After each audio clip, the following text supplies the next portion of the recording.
머리가 좋은 사람이 혼자도 잘 놀지, 머리가 좋은 사람이 공부도 잘하지, 머리가 좋은 사람이 연애도 잘하지. 머리가 좋다는 얘기는 내 상태를 이해하고 내 감정을 들여다볼 수 있는 능력이 좋다는 얘기거든요. 이게 한동안 유행했던 단어 있잖아요. 메타인지. 그게 이제 메타인지가 좋다는 뜻이니까 대부분의 사람들은 혼자도 잘 노는 사람들을 좋아해요. 그 사람은 왜 좋아할까요? 한국인들의 우울증 치료가 어려운 이유가 무엇인가요? 예전에 비해서는 한국인들 우울증 치료가 잘 되고 있기는 해요. 근데 이제 서양 사람들에 비해서 한국의 정신과 의사들은 동업자들이 더 많잖아요. 동업자들이 어디 많냐 하면 옛날에 미아리국의 점집에도 되게 많았고, 그 다음에 교회나 성당이나 그 종교기관에도 굉장히 많이 있어서 기본적으로 우울증이라 그러면 마음의 문제라고 생각을 하고, 마음의 문제는 내가 스스로 정신 바짝 차리고 이겨내면 되는 거다라고 생각하는 성향이 굉장히 많았던 것 같아요.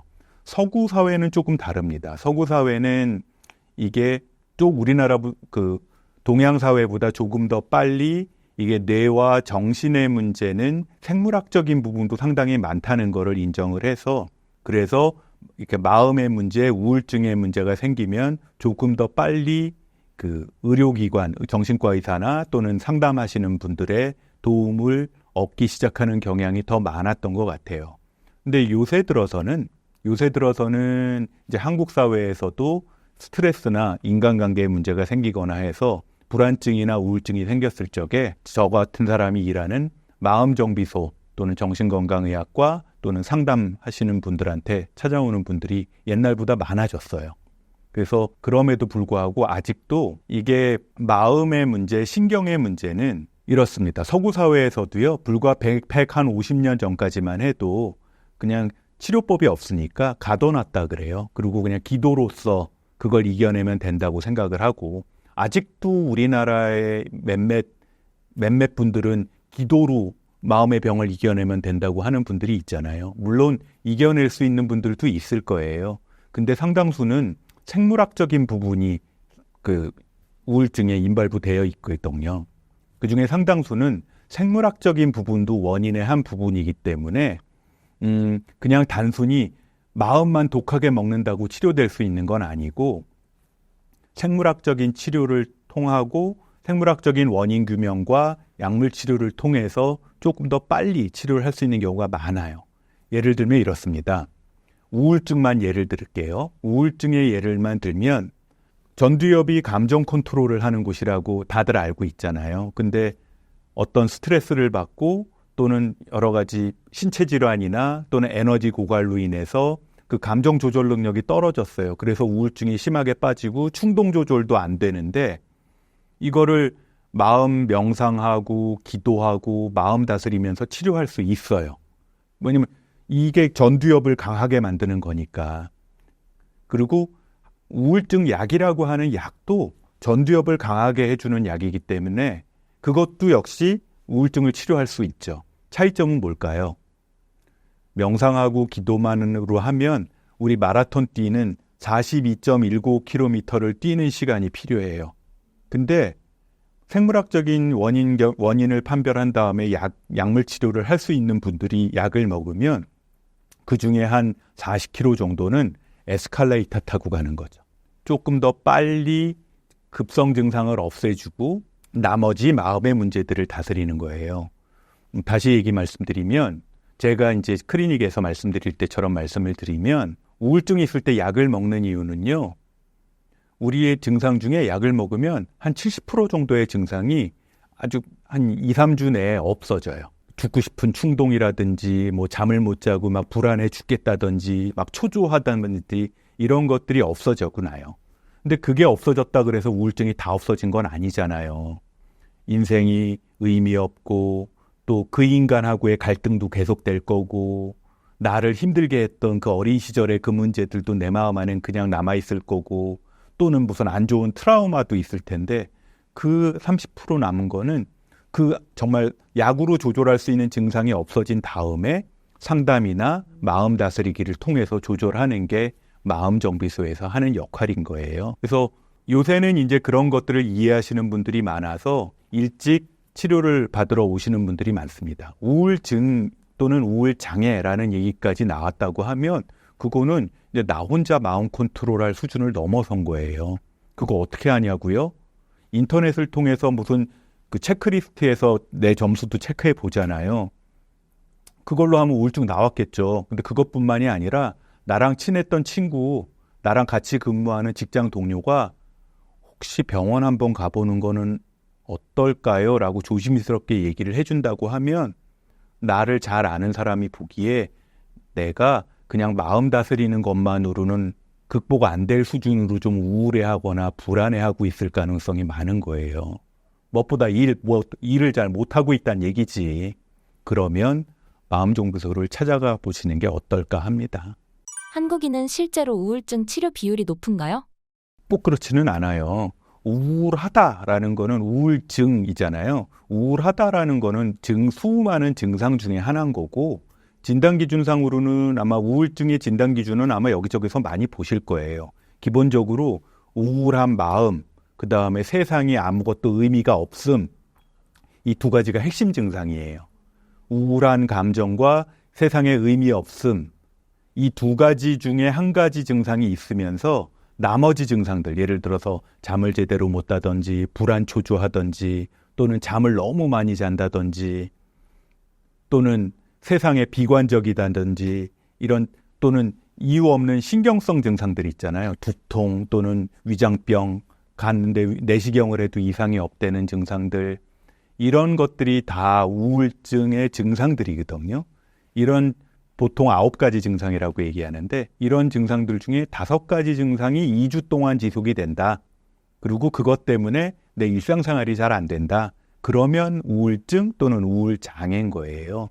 근데 이제 우리 엄마들 얘기하는 것처럼 나 우울해, 나 화병이야, 나 공황장애야.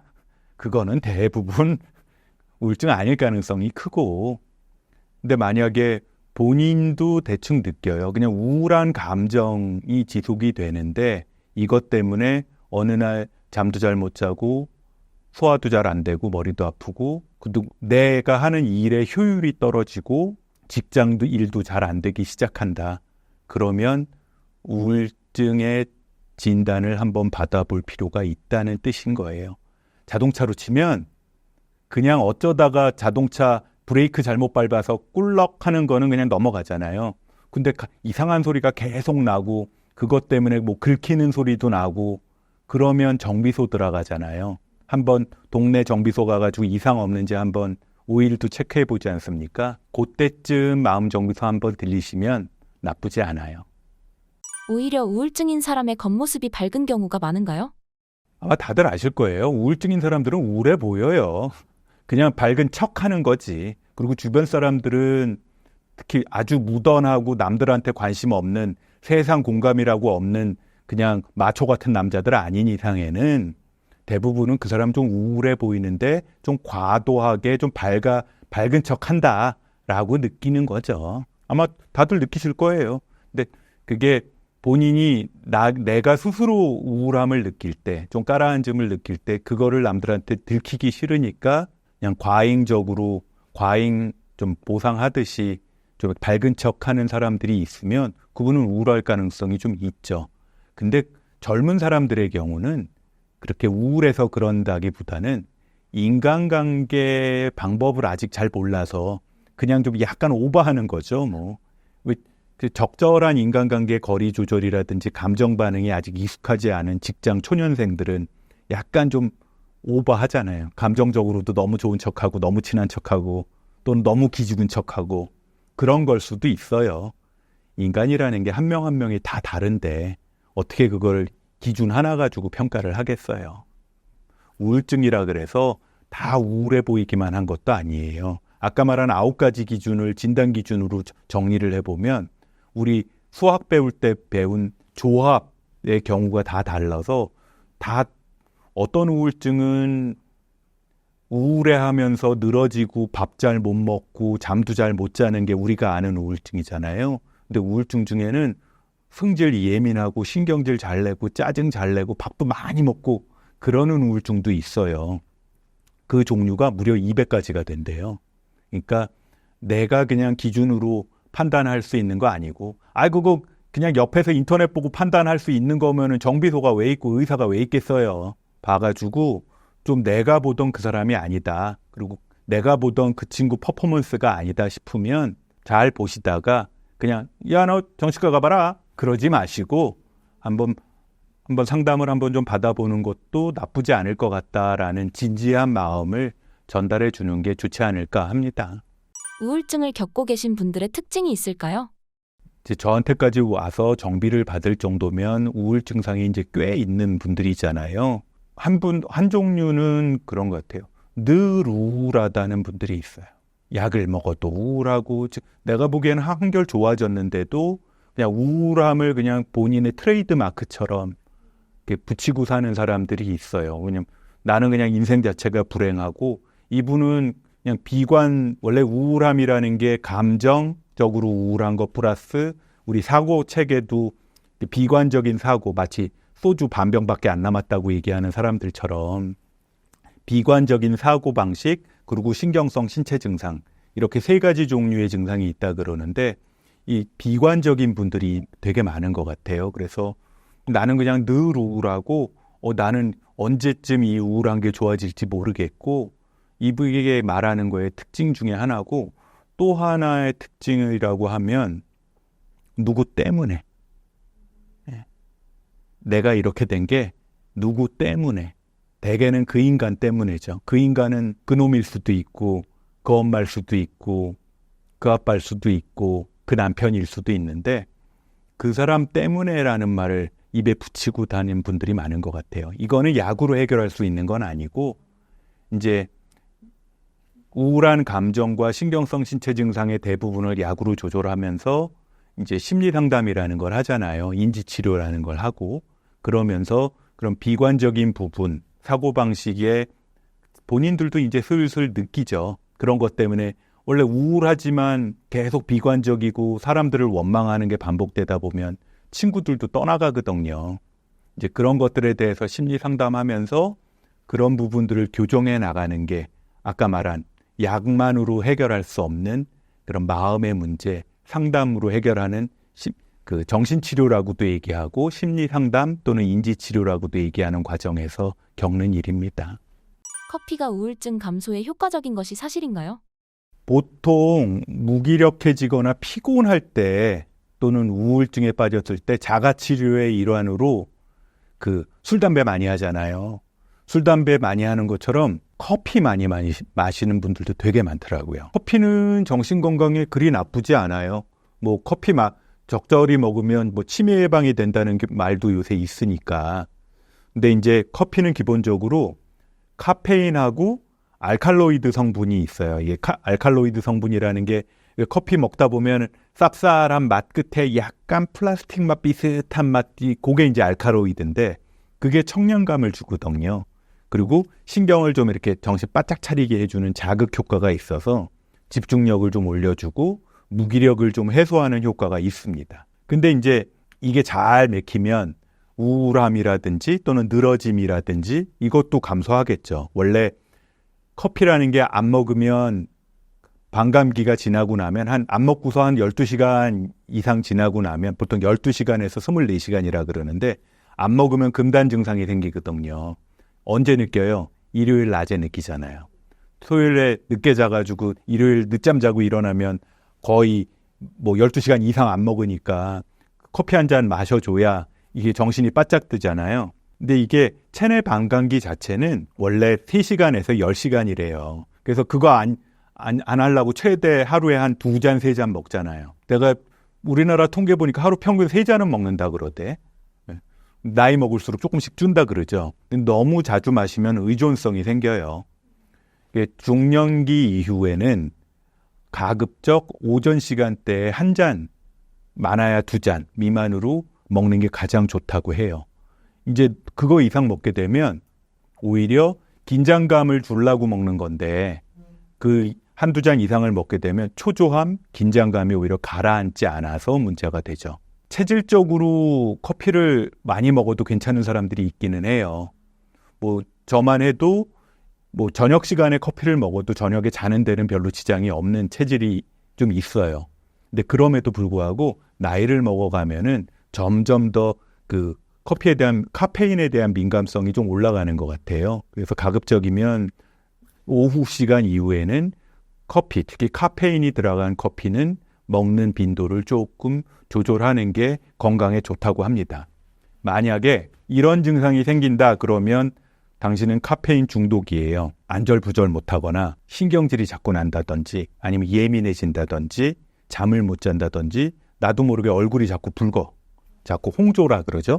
또는 화장실을 너무 자주 간다든지 그리고 안 그랬는데 소화가 잘 안 되기 시작하고 그리고 나도 모르게 생각은 많은데 말로 잘 정리가 잘 안 된다든지 마치 AD, 집중력 장애 있는 것처럼 그리고 근육이 자꾸 이렇게 파르르 떨린다든지 그리고 주의가 좀 산만해진다든지 또는 맥박이 조금 빨라진다든지 그런 증상이 만약에 나타난다 그러면 카페인 중독 증상일 가능성이 크니까 그럴 때는 카페인 먹는 빈도를 많이 줄이는 게 좋을 것 같아요.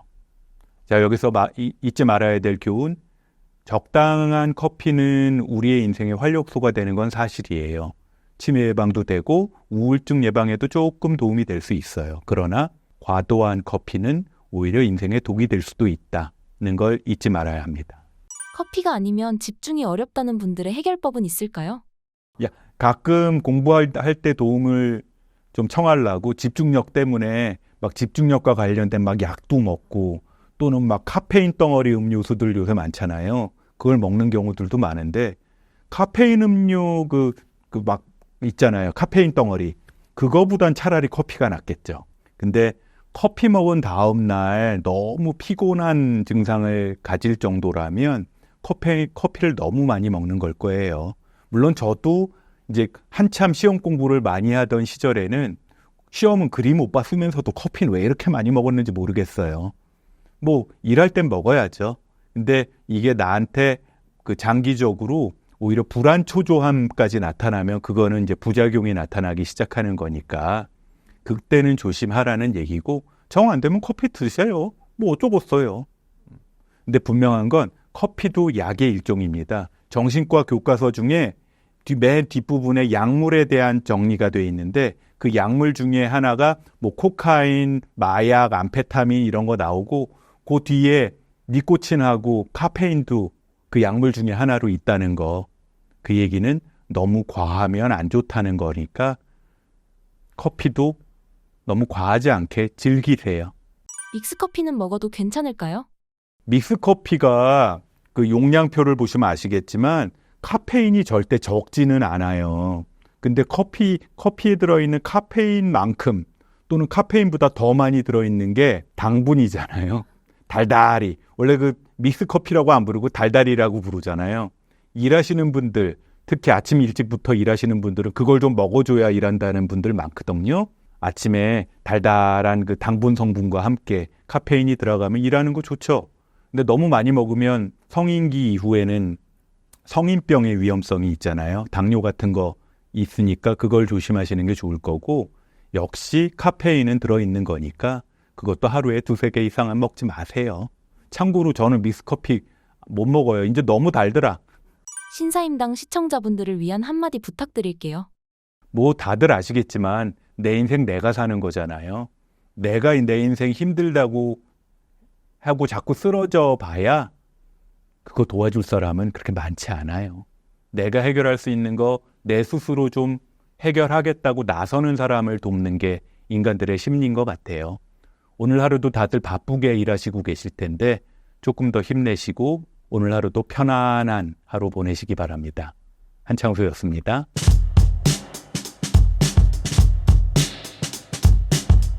진짜 우울증의 증거는 무엇이 있을까요? 이제 우울증에 뭐 말씀들을 많이 하는데 뭐 마음의 감기다 뭐 이런 얘기들 하고 많이 흔할 수 있다 얘기를 하시는데 이게 증거라고 하니까 실제로 이제 보여지는 것들, 눈에 띄는 것들이 사실은 많이 있습니다. 왜냐면 제가 늘 이 우울증이나 혹은 환자분들한테 설명드릴 때 우울증이 마음의 질환 이렇게 얘기하지만 저는 몸의 질환이라고 말씀을 좀 드립니다. 이유는 이 우울증은 계속 반복해서 강조드리겠지만 뇌의 문제이니까 뇌가 문제가 생기면 결국 몸으로 오는 거거든요. 그러면 우울증 진단 기준부터 명확하게 말씀을 좀 드릴게요. 특히 2주 이상 계속되는 우울감이나 일상생활에 관심이나 재미가 없는 게 2주 이상 계속됩니다. 그러니까 뭘 해도 재미가 없고 또 이제 우울하고 부정적인 감정이 쭉 계속됩니다. 이런 것들이 기본으로 돼 있는데요. 당연히 우울증이니까 감정적으로 문제 있는 게 분명한데 이외에도 이제 겉으로 드러나는 것들이 좀 중요합니다. 보세요. 저희가 증거라고 했으니까 몸의 질환은 우리가 잠을 자잖아요. 잠을 자는 거는 결국 자는지 안 자는지 그거는 주변에서도 알 수 있고 또 내가 주관적으로 느끼는 수면의 느낌이 중요한데 잠이 안 오는 게 보통이시긴 합니다. 그런데 나중에는 무기력해지면서 종일 잠만 자는 과수면을 보이기도 합니다. 또한 초반에 입맛이 너무 없어서 식사를 안 하게 되고 그렇다 보니 당연히 체중이 엄청 빠지기도 합니다. 또한 마찬가지로 만성적으로 무기력해지면서 스트레스 수준이 높아지면 이게 코티졸 레벨이 올라가고 그렇게 되면 이 지방을 붙잡게 되면서 오히려 비만이 생기는 이런 과정들이 많이 벌어집니다. 체중의 변화도 있습니다. 또 하나는 이제 활동이 떨어지는 게 힘이 없어요. 몸에 힘이 없어서 움직일 수 있는 이게 없습니다. 힘을 내라는 게 제일 조심해야 될 말이 하는 게 힘이 나야 힘을 내죠. 힘이 안 납니다. 그래서 전화가 울려도 뻗어서 이렇게 뻗을 수가 없어요. 심지어는 활동 저하되신 게 제 환자분 같은 경우는 너무 심각할 때는 하루 종일 이 와치를 차고 있었는데 움직이는 걸음 수가 20걸음이셨답니다. 20걸음이면 정말 화장실만 왔다 갔다 하신 거죠. 그렇게 활동력이 떨어지고 또한 결국은 이제 우리가 병원 가면 잘 지내시는지 보면 정신과가 아니더라도 식사, 대소변, 그다음에 이런 잠 잘 주무시니 이거 물어보잖아요. 마찬가지로 개인적으로 자기 위생 관리하는 나를 돌보는 일들이 잘 안 돼요. 많은 경우에 특히 우울증은 남자보다 여자분들이 2배 이상 높은데 많은 여성분들이 머리를 못 감으세요.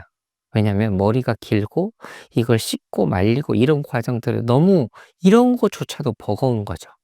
그러니 방 치우는 건 물론이고 머리를 못 감고 자기를 이렇게 가꾸는 거를 못하게 되십니다. 그런 부분이 이제 자기 돌봄도 안 되고 또한 이제 나중에는 이제 인지 기능 이런 것도 일단 보여주는 어떤 성과물들도 안 나오게 되는데 다시 한번 말씀드리지만 뇌의 기능이 떨어지고 그렇게 되면서 몸으로 나타나는 여러 가지 증거들이 있습니다. 지금 말씀드린 것들이 다 진단 기준에 해당되는 내용입니다. 그러니 우울증은 몸의 질환으로 알고 몸을 치료하기 위해서 좀 더 적극적으로 개입하시는 게 좋을 것 같긴 합니다. 우울증에 잘 걸리는 사람들의 특징은 무엇인가요? 내향적인 사람들 혹은 외향적인 사람들 뭐 이런 얘기들도 있고 그런데요. 일단은 이 정신과에서 이런 얘기들은 전체적으로는 바이오 사이코 소셜한 모델을 많이 얘기합니다. 사람이 살아가는 거는 결국 생물학적인 나 자신 바이오, 그다음에 머리의 어떤 정서적인 심리적인 요런 부분이 사이코라고 하고 소셜은 사회적인 관계 이런 부분들입니다. 요 모든 것들이 통합돼서 고려를 해 보아야죠. 그러면 생물학적으로 봤을 때 특히 유전적인 게 이렇다면 부모에게서 어떤 정서 장애가 있다면 자녀도 정서 장애가 될 확률이 2배 이상 높습니다. 이게 꼭 유전이 된다 이런 얘기는 아니지만 유전적으로 확률도 높아지고 당연히 부모의 유전적인 요소들이 환경에까지 영향을 미쳐서 내가 자녀도 받게 되는 환경까지 영향을 받지만 결국은 유전적인 소인들도 꽤 많이 이제 영향을 끼친다고 할 수 있겠습니다. 그 다음에 또 하나는 환경적으로 보면 이게 사회 경제적 수준하고 관계가 없습니다. 그러니까 부자라고 안 걸리는 게 아니고 가난하다고 더 많이 걸리는 건 아닙니다. 대신에 이게 교과서적인 얘기입니다. 그리고 오히려 도시보다 시골 지역에서 더 많이 걸리는 질환이기도 합니다. 예상 밖이죠. 그래서 인제 이런 경우는 어쩌면 어떤 이런 게 환경적인 사회적인 관계 문제에서 일어나지 않을까 싶기도 하고, 어떤 사회적인 기본적인 인프라 이런 구조들이 잘 갖춰지지 않았기 때문에 그럴 수도 있고, 어느 날 명절이 아닐 때 시골을 가 봤더니 정말 촌에 갔더니 쓸쓸함이 좀 느껴지는 경우들이 있더라고요. 요런 부분들도 어떤 영향을 끼치지 않을까 싶은데, 반면에 노년기는 우리나라에서 노년층의 우울증은 굉장히 높거든요. 다른 나라에 비해서도 훨씬 높은데, 그래서 노년, 이 고독사 혹은 여기에는 자살도 많이 있는데, 그런데 이 노년층의 경우에는 또 사회 경제적 수준과 관련이 많이 있습니다. 그래서 저소득층에서는 문제가 많이 있을 수 있으니 저소득층에 대한 사회적인 관심이 있어야 되는 거고요. 또 하나는 인제 이게 사회적인 배경 얘기를 드렸는데, 환경적인 게 실제로 이제 사건이 일어나면, 생활사가 일어나면 당연히 우울증에 더 노출이 되기 쉽습니다. 이를테면 제일 큰 게 11세 이전, 그럴 때 부모를 잃어버린 경우는 사실은 세상이 무너지는 일이죠. 어린아이한테 부모는 하늘과 땅, 세상의 전부일 텐데, 이게 없어져 버리니, 기반이 없어져 버리니까 부모를 잃어버렸다는 거는 이 사람이 평생 살아가는 데 있어서 우울증에 노출될 수 있는 위험성이 높아지죠. 또 하나는 배우자의 사별도 마찬가지입니다. 사회적인 스트레스를 봤을 때 100점 만점으로 기준을 쭈루룩 매긴다면 전 세계적으로는 배우자의 사별이 제일 큰 이 사회적인 스트레스 요인이긴 합니다. 그런데 요즘은 바뀌었을지 모르지만 우리나라는 남편 없이 살아도 자식 없이 못 산다고 자녀의 죽음이 1등이긴 합니다. 우리나라는. 과거에는 그랬습니다. 어쨌든 그러면 다시 11세 이전의 부모의 상실, 그다음에 배우자의 상실, 또 나중에는 실직의 경우도 3배 이상 우울증에 걸릴 이게 높아집니다. 그러면 제가 지금 생물학적인 거, 사회적인 요소들 얘기 드렸는데, 또 그렇다고 부모 없다고 혹은 직장에서 잃었다고 다 우울증에 걸리는 건 아니잖아요. 그럼 뭐가 이런 사람들을 취약하게 할까? 이런 걸 따져 봤을 때는 결국은 그 우리 11세 이전은 노출된다고 많이 됐는데, 11세 이전에 노출됐더라도 만약에 주변에서 아주 잘 보듬어 줄 수 있는 친척들, 이런 게 형성이 됐다면, 사회적인 지지가 이렇게 형성이 됐다면, 할아버지 할머니가 잘 돌봐줄 수 있다면 그런 위험에 노출될 게 적겠죠. 그러니까 우리는 결국은 부모라고 대변할 때는 우리가 진정으로 내가 나를 신뢰할 수 있고, 내가 저 사람 믿어도 돼? 저 사람이 나를 예뻐해? 너 예쁘다, 귀엽다, 착하다, 어우, 너무 너 이렇게 잘하니? 라고 했을 때 그런 거를 받아들이는 게 결국은, 아, 나는 사랑받을 만한 존재이구나 라는 거를 느끼게 됩니다. 그러면 그게 바로 나 자신에 대한 자신감, 신뢰감, 나 자아 정체감이죠. 그래서 이런 것들이 잘 이렇게 바탕이 되면 건강하게 자라는데, 이런 게 흔들려 버리면 뭐든 취약하게 되죠. 게다가 아주 큰 정신적인 외상을 받는 스트레스 사건을 겪게 되면 그런 것들이 이제, 건강하다면 이걸 지나갈 수 있는데 건강하지 못한다면 요 사건에 노출됐을 때 또 무너지게 되죠. 그런 다음에 성격적인 부분들도 이제 자기 자신을 공격하는 요런 경우들에 있어서는, 이런 경우에 있어서는 남 탓을 하는 약간의 편집적인 요런 거보다는 강박적으로 나를 탓을 하게 되면서 요런 경우들에는 좀 더 우울증에 걸릴 확률이 높긴 합니다. 결국 나 자신에 대한 것들이 많이 무너졌고 외부적인 트라우마를 겪게 되고, 이런 게 성격적으로 연결이 되면서 그렇다면 자꾸 이제 우울증에 걸릴 확률들이 높아지는 거죠. 우울증에 빠지는 가장 큰 원인은 무엇인가요? 제가 우울증에 대해서 몸의 질환이라고 말씀을 좀 드렸습니다. 그러면 결국은 내 몸이 이상해졌구나라고 진단을 내릴 수 있고, 그 몸이 이상해지는 거는 결국은 우리의 마음은, 뇌가 문제가 생긴 거죠. 자, 기분이나 정서라는 게 결국은 우리의 생각이나 사건에 대해 받아들인 거나 영향을 받긴 하는데, 우리가 몸이 안 좋을 때는 기분도 지읒 같잖아요.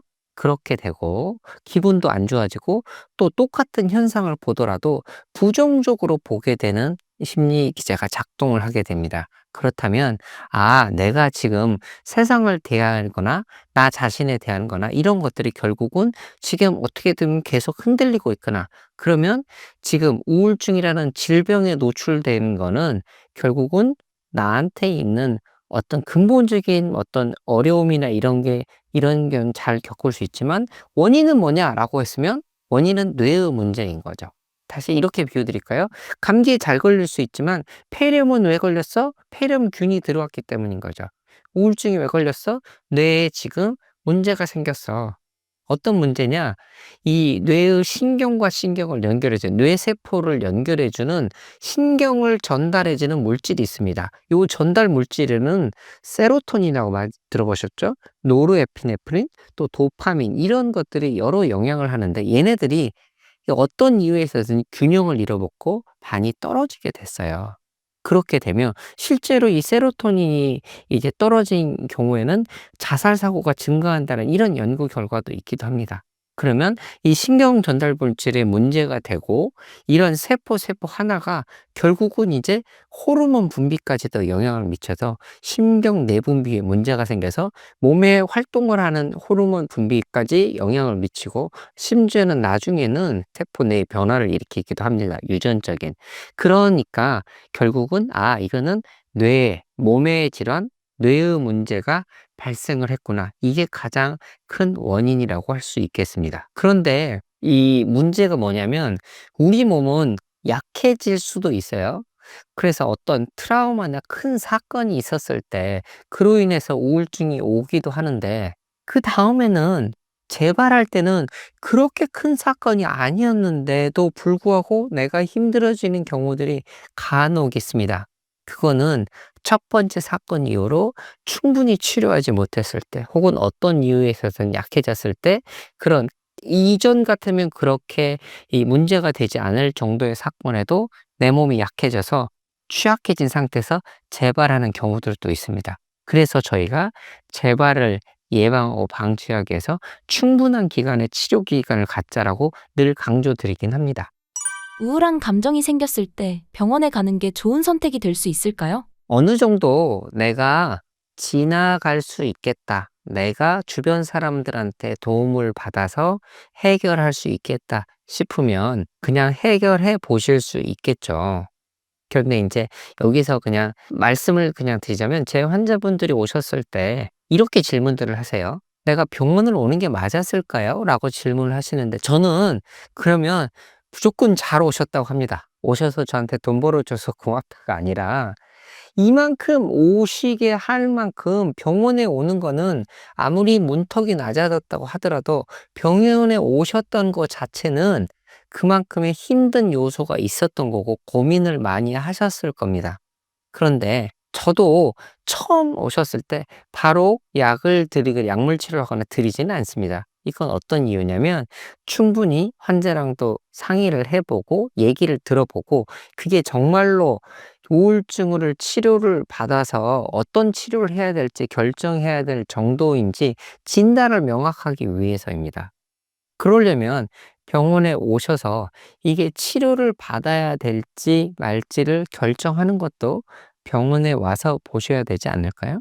그래서 이거 그런 정도 아니니까 그냥 가셔도 좋고, 활동 열심히 하실 수 있으면 좋겠습니다. 혹은 주변 사람들과 도움을 받을 수 있으면 좋겠습니다. 이러면 훨씬 더 안심이 될 수 있잖아요. 그러니까 저의 생각은 오셔서 치료를 받을지 말지도 오셔서 상의를 해 보시면 어떨까 싶기는 합니다. 물론 이제 나 혼자 나 얘기를 남한테 얘기하기 어렵다, 혹은 그러지 않을 정도이다, 내가 이제 할 수 있겠다 정도면, 그러면 이제 혼자서 해결해 나가시고, 또 우울증의 고는 꽤 오랜 시간이 지나면 보통 회복이 되고 6개월, 1년 정도가 될 수도 있습니다. 그러면 회복이 되기도 하는데요. 문제는 뭐냐면, 우울증에 많은 경우에 있어서 자살 사고에 이르게도 됩니다. 어떤 왜냐면 우울증 자체가, 이 사람이 이상한 게 아니라 우울증 자체가 너무 힘들어지면 자살 사고로 가게 되는 과정이 있습니다. 병이 심해지면 폐렴, 폐혈증 이렇게 악화되는 경우들이 있어서 그런 경우에는 조심을 해야 되지 않을까 싶고, 특히 자살 사고가 있거나 혹은 일상생활이 무너지는 게 병원 진료를 받아야 할 이유입니다. 회사를, 학교를 잘 갔던 사람이 혹은 주변 사람과 가정생활 잘하는 사람이 너무 이상해지고 힘들어한다면 이거는 상담과 진료를 받아야 될 거겠죠. 또 정신과 의원을 가시라고 얘기 드린 이유는 우울증이 굉장히 큰 범주라서 이게 조울증에서 나온 우울증인지도 정신과 의사가 판단을 해야 되는 부분이고, 그러면 치료도 다른 방향이 있을 수 있으니까요. 중요한 건 모든 질병은 더 악화가 되기 전에 조기 진단과 치료, 그 이전에 예방이 더 좋겠지만 이렇게 해 보시는 게 필요하지 않을까 싶습니다. 내가 병원에 가야 될까요? 질문을 할 정도면 이미 힘들어진 상태이시니까 상담을 받아보시는 게 어떨까 하는 게 제 입장입니다. 병원 뭐 감기 가서이면 약 드실지 안 드실지 정도지만, 만약 위암이라면 그건 너가 이겨야지 하는 거면 아니지 않나요? 뭐 수술이나 항암 치료든 당연히 암이면 해야 되잖아요. 근데 우울증은 정말 생명을 잃게 하는, 10대, 20대 국내에 자살률은 전 세계적으로 너무 높고 10대, 20대는 당연히 젊으니까 병이 아니라 운수사고, 교통사고로 이런 문제가, 이 사망률이 높아야 되지만 우리나라는 자살률로 목숨을 잃는 안타까운 일이 많습니다. 그러니 이런 위험한 상황에 처하기 전에 확인을 해 보시는 게 어떨까 싶습니다.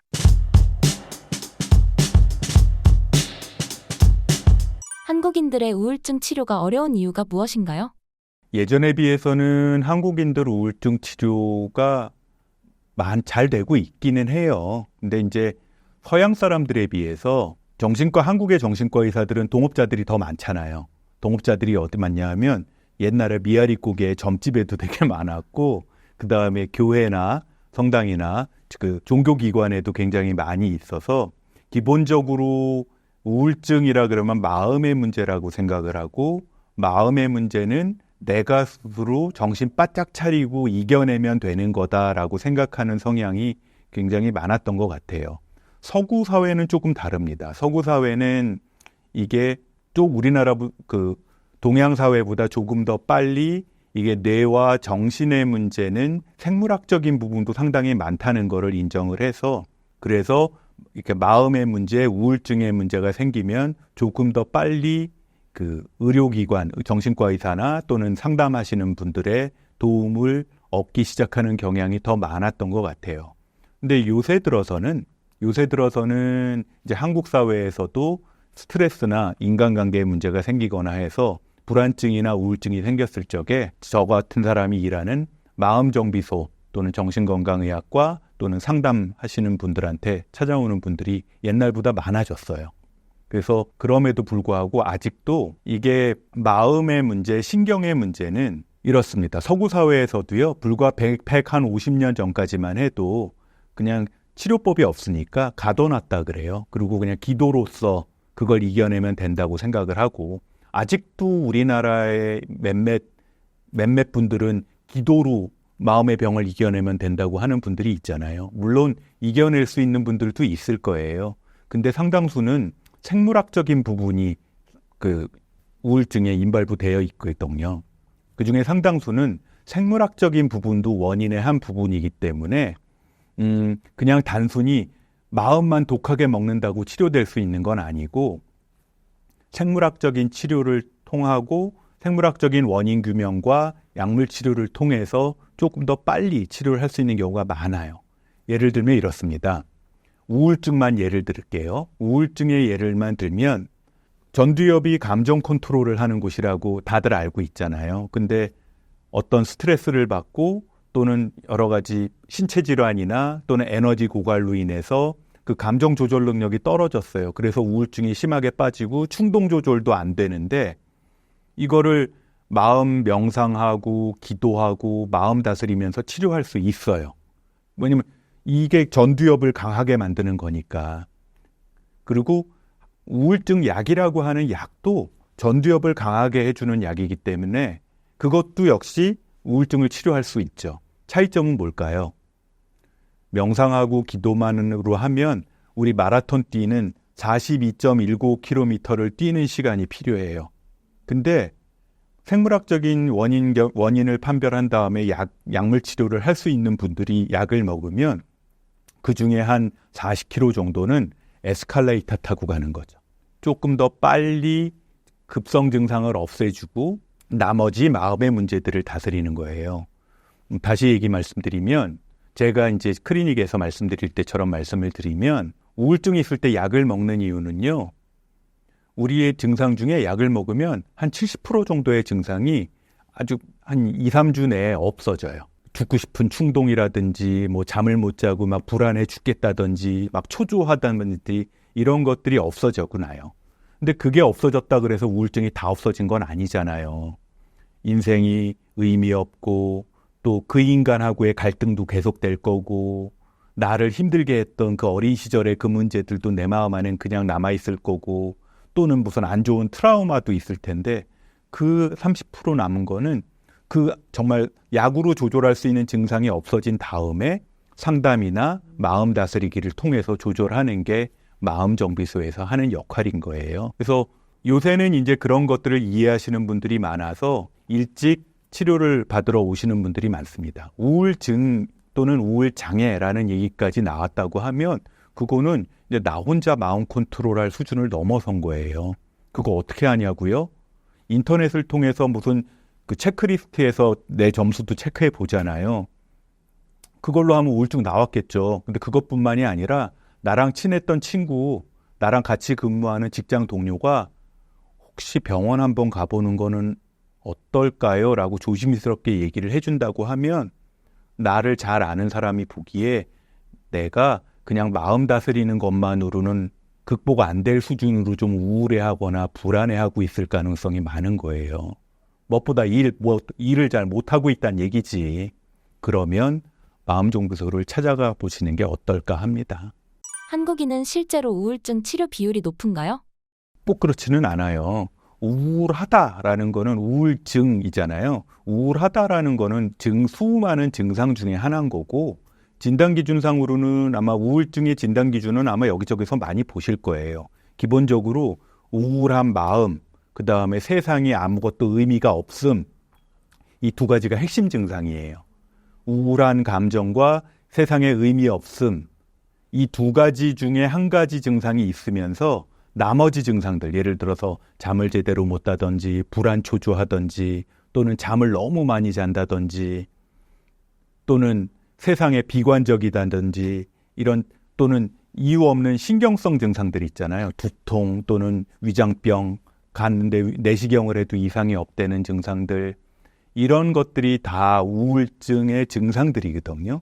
이런 보통 9가지 증상이라고 얘기하는데 이런 증상들 중에 5가지 증상이 2주 동안 지속이 된다. 그리고 그것 때문에 내 일상생활이 잘 안 된다. 그러면 우울증 또는 우울장애인 거예요.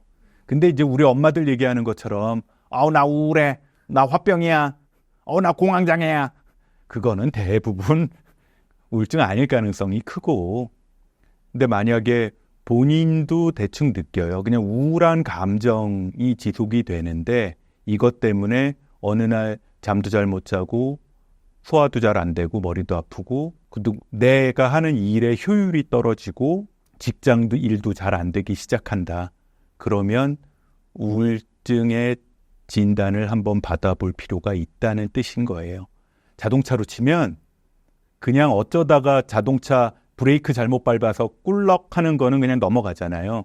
근데 이상한 소리가 계속 나고 그것 때문에 뭐 긁히는 소리도 나고 그러면 정비소 들어가잖아요. 한번 동네 정비소 가가지고 이상 없는지 한번 오일도 체크해 보지 않습니까? 그때쯤 마음 정비소 한번 들리시면 나쁘지 않아요. 오히려 우울증인 사람의 겉모습이 밝은 경우가 많은가요? 아마 다들 아실 거예요. 우울증인 사람들은 우울해 보여요. 그냥 밝은 척 하는 거지. 그리고 주변 사람들은 특히 아주 무던하고 남들한테 관심 없는 세상 공감이라고 없는 그냥 마초 같은 남자들 아닌 이상에는 대부분은 그 사람 좀 우울해 보이는데 좀 과도하게 좀 밝은 척 한다라고 느끼는 거죠. 아마 다들 느끼실 거예요. 근데 그게 본인이 내가 스스로 우울함을 느낄 때, 좀 가라앉음을 느낄 때 그거를 남들한테 들키기 싫으니까 그냥 과잉적으로 좀 보상하듯이 좀 밝은 척하는 사람들이 있으면 그분은 우울할 가능성이 좀 있죠.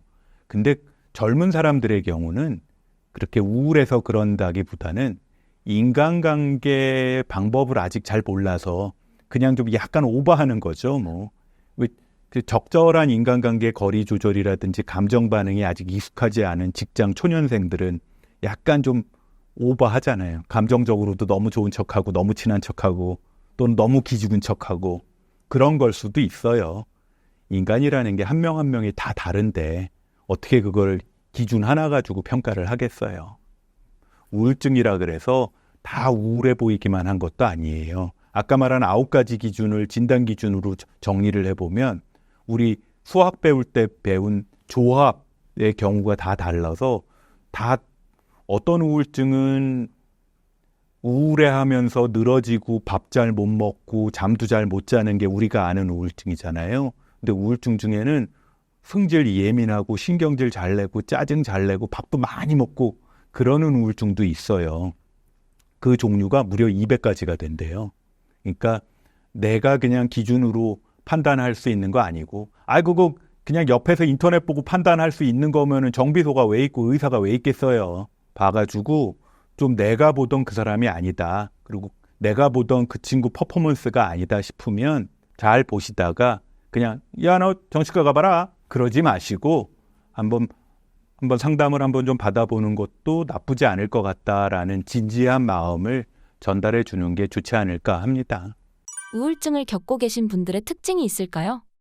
이제 저한테까지 와서 정비를 받을 정도면 우울 증상이 이제 꽤 있는 분들이잖아요. 한 종류는 그런 것 같아요. 늘 우울하다는 분들이 있어요. 약을 먹어도 우울하고, 즉 내가 보기에는 한결 좋아졌는데도 그냥 우울함을 그냥 본인의 트레이드 마크처럼 이렇게 붙이고 사는 사람들이 있어요. 왜냐면 나는 그냥 인생 자체가 불행하고 이분은 그냥 원래 우울함이라는 게 감정적으로 우울한 것 플러스 우리 사고 체계도 비관적인 사고, 마치 소주 반 병밖에 안 남았다고 얘기하는 사람들처럼 비관적인 사고 방식, 그리고 신경성 신체 증상, 이렇게 3가지 종류의 증상이 있다 그러는데 이 비관적인 분들이 되게 많은 것 같아요. 그래서 나는 그냥 늘 우울하고 나는 언제쯤 이 우울한 게 좋아질지 모르겠고, 이분에게 말하는 거의 특징 중에 하나고, 또 하나의 특징이라고 하면 누구 때문에, 내가 이렇게 된 게 누구 때문에, 대개는 그 인간 때문이죠. 그 인간은 그놈일 수도 있고 그 엄마일 수도 있고 그 아빠일 수도 있고 그 남편일 수도 있는데 그 사람 때문에라는 말을 입에 붙이고 다니는 분들이 많은 것 같아요. 이거는 약으로 해결할 수 있는 건 아니고, 이제 우울한 감정과 신경성 신체 증상의 대부분을 약으로 조절하면서 이제 심리 상담이라는 걸 하잖아요. 인지 치료라는 걸 하고, 그러면서 그런 비관적인 부분, 사고 방식에 본인들도 이제 슬슬 느끼죠. 그런 것 때문에 원래 우울하지만 계속 비관적이고 사람들을 원망하는 게 반복되다 보면 친구들도 떠나가거든요. 이제 그런 것들에 대해서 심리 상담하면서 그런 부분들을 교정해 나가는 게 아까 말한 약만으로 해결할 수 없는 그런 마음의 문제, 상담으로 해결하는 그 정신치료라고도 얘기하고 심리상담 또는 인지치료라고도 얘기하는 과정에서 겪는 일입니다. 커피가 우울증 감소에 효과적인 것이 사실인가요? 보통 무기력해지거나 피곤할 때 또는 우울증에 빠졌을 때 자가치료의 일환으로 그 술, 담배 많이 하잖아요. 술, 담배 많이 하는 것처럼 커피 많이 마시는 분들도 되게 많더라고요. 커피는 정신건강에 그리 나쁘지 않아요. 뭐 커피 적절히 먹으면 뭐 치매 예방이 된다는 말도 요새 있으니까. 근데 이제 커피는 기본적으로 카페인하고 알칼로이드 성분이 있어요. 이게 알칼로이드 성분이라는 게 커피 먹다 보면 쌉쌀한 맛 끝에 약간 플라스틱 맛 비슷한 맛이, 그게 이제 알칼로이드인데 그게 청량감을 주거든요. 그리고 신경을 좀 이렇게 정신 바짝 차리게 해주는 자극 효과가 있어서 집중력을 좀 올려주고 무기력을 좀 해소하는 효과가 있습니다. 근데 이제 이게 잘 맥히면 우울함이라든지 또는 늘어짐이라든지 이것도 감소하겠죠. 원래 커피라는 게 안 먹으면 반감기가 지나고 나면 안 먹고서 한 12시간 이상 지나고 나면 보통 12시간에서 24시간이라 그러는데 안 먹으면 금단 증상이 생기거든요. 언제 느껴요? 일요일 낮에 느끼잖아요. 토요일에 늦게 자가지고 일요일 늦잠 자고 일어나면 거의 뭐 12시간 이상 안 먹으니까 커피 한 잔 마셔줘야 이게 정신이 바짝 뜨잖아요. 근데 이게 체내 반감기 자체는 원래 3시간에서 10시간이래요. 그래서 그거 안 하려고 최대 하루에 한 2잔, 3잔 먹잖아요. 내가 우리나라 통계 보니까 하루 평균 3잔은 먹는다 그러대. 나이 먹을수록 조금씩 준다 그러죠. 근데 너무 자주 마시면 의존성이 생겨요. 중년기 이후에는 가급적 오전 시간대에 한 잔, 많아야 2잔 미만으로 먹는 게 가장 좋다고 해요. 이제 그거 이상 먹게 되면 오히려 긴장감을 주려고 먹는 건데 그 한두 잔 이상을 먹게 되면 초조함, 긴장감이 오히려 가라앉지 않아서 문제가 되죠.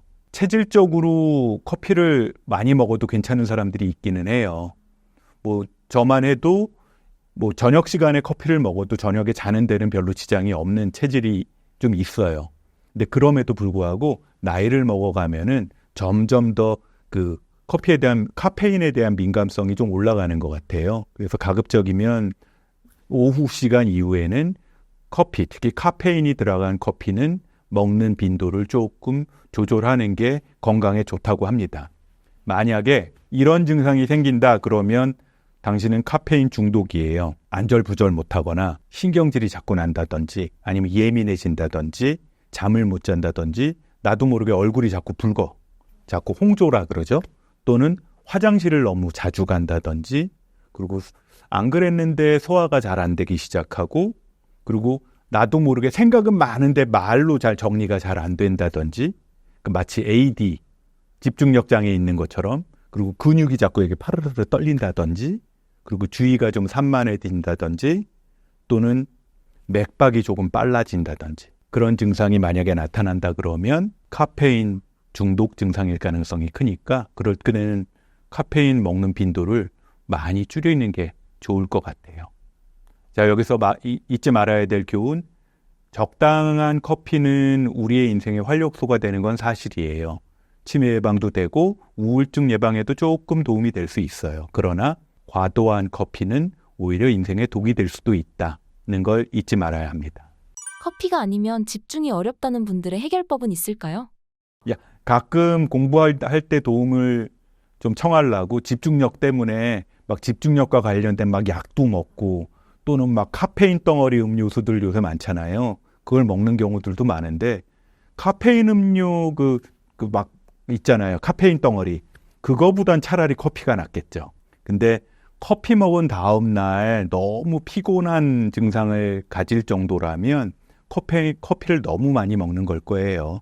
물론 저도 이제 한참 시험 공부를 많이 하던 시절에는 시험은 그림 못 봤으면서도 커피는 왜 이렇게 많이 먹었는지 모르겠어요. 뭐 일할 땐 먹어야죠. 근데 이게 나한테 그 장기적으로 오히려 불안 초조함까지 나타나면 그거는 이제 부작용이 나타나기 시작하는 거니까 그때는 조심하라는 얘기고 정 안 되면 커피 드세요. 뭐 어쩌겠어요. 근데 분명한 건 커피도 약의 일종입니다. 정신과 교과서 중에 맨 뒷부분에 약물에 대한 정리가 돼 있는데 그 약물 중에 하나가 뭐 코카인, 마약, 암페타민 이런 거 나오고 그 뒤에 니코틴하고 카페인도 그 약물 중에 하나로 있다는 거. 그 얘기는 너무 과하면 안 좋다는 거니까 커피도 너무 과하지 않게 즐기세요. 믹스커피는 먹어도 괜찮을까요? 믹스커피가 그 용량표를 보시면 아시겠지만 카페인이 절대 적지는 않아요. 근데 커피에 들어있는 카페인만큼 또는 카페인보다 더 많이 들어있는 게 당분이잖아요. 달달이. 원래 그 믹스커피라고 안 부르고 달달이라고 부르잖아요.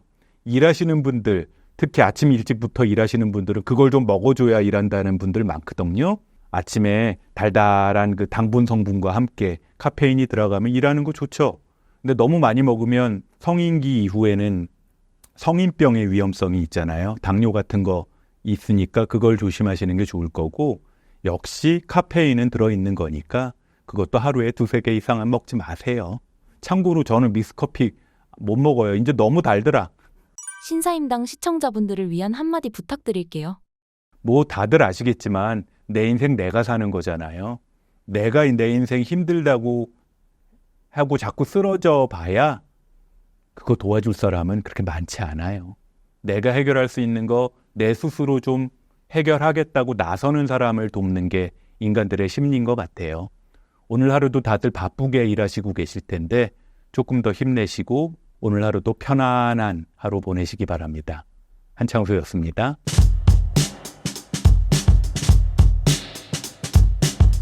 진짜 우울증의 증거는 무엇이 있을까요? 이제 우울증에 뭐 말씀들을 많이 하는데 뭐 마음의 감기다 뭐 이런 얘기들 하고 많이 흔할 수 있다 얘기를 하시는데 이게 증거라고 하니까 실제로 이제 보여지는 것들, 눈에 띄는 것들이 사실은 많이 있습니다. 왜냐면 제가 늘 이 우울증 환이나 혹은 환자분들한테 설명드릴 때 우울증이 마음의 질환 이렇게 얘기하지만 저는 몸의 질환이라고 말씀을 좀 드립니다.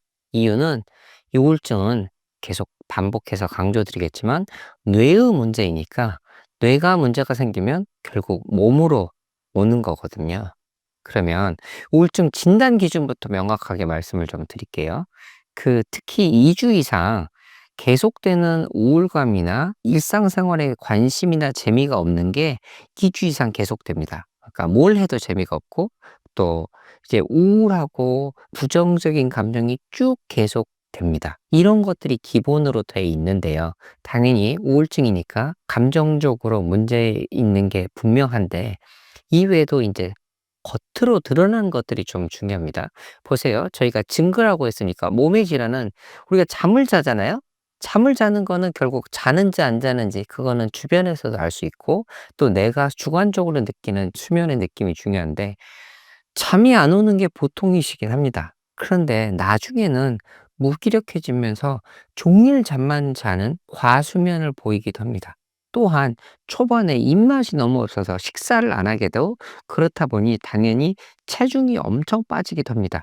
또한 마찬가지로 만성적으로 무기력해지면서 스트레스 수준이 높아지면 이게 코티졸 레벨이 올라가고 그렇게 되면 이 지방을 붙잡게 되면서 오히려 비만이 생기는 이런 과정들이 많이 벌어집니다. 체중의 변화도 있습니다.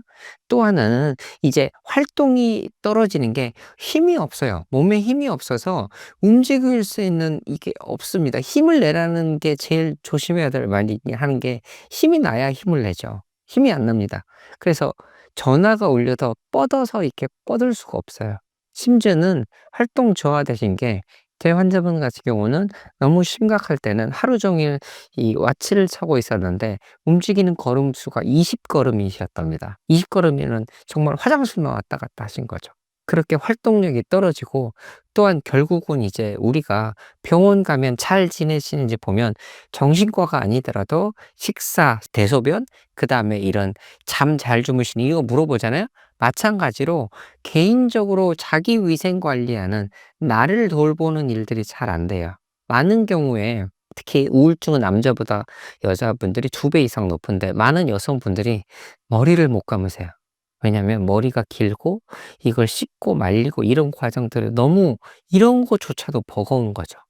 그러니 이 방 치우는 건 물론이고 머리를 못 감고 자기를 이렇게 가꾸는 거를 못하게 되십니다. 그런 부분이 이제 자기 돌봄도 안 되고 또한 이제 나중에는 이제 인지 기능 이런 것도 일단 보여주는 어떤 성과물들도 안 나오게 되는데 다시 한번 말씀드리지만 뇌의 기능이 떨어지고 그렇게 되면서 몸으로 나타나는 여러 가지 증거들이 있습니다. 지금 말씀드린 것들이 다 진단 기준에 해당되는 내용입니다. 그러니 우울증은 몸의 질환으로 알고 몸을 치료하기 위해서 좀 더 적극적으로 개입하시는 게 좋을 것 같긴 합니다. 우울증에 잘 걸리는 사람들의 특징은 무엇인가요? 내향적인 사람들 혹은 외향적인 사람들 뭐 이런 얘기들도 있고 그런데요. 일단은 이 정신과에서 이런 얘기들은 전체적으로는 바이오 사이코 소셜한 모델을 많이 얘기합니다. 사람이 살아가는 거는 결국 생물학적인 나, 자신 바이오, 그다음에 머리의 어떤 정서적인 심리적인 요런 부분이 사이코라고 하고, 소셜은 사회적인 관계 이런 부분들입니다. 요 모든 것들이 통합돼서 고려를 해 보아야죠.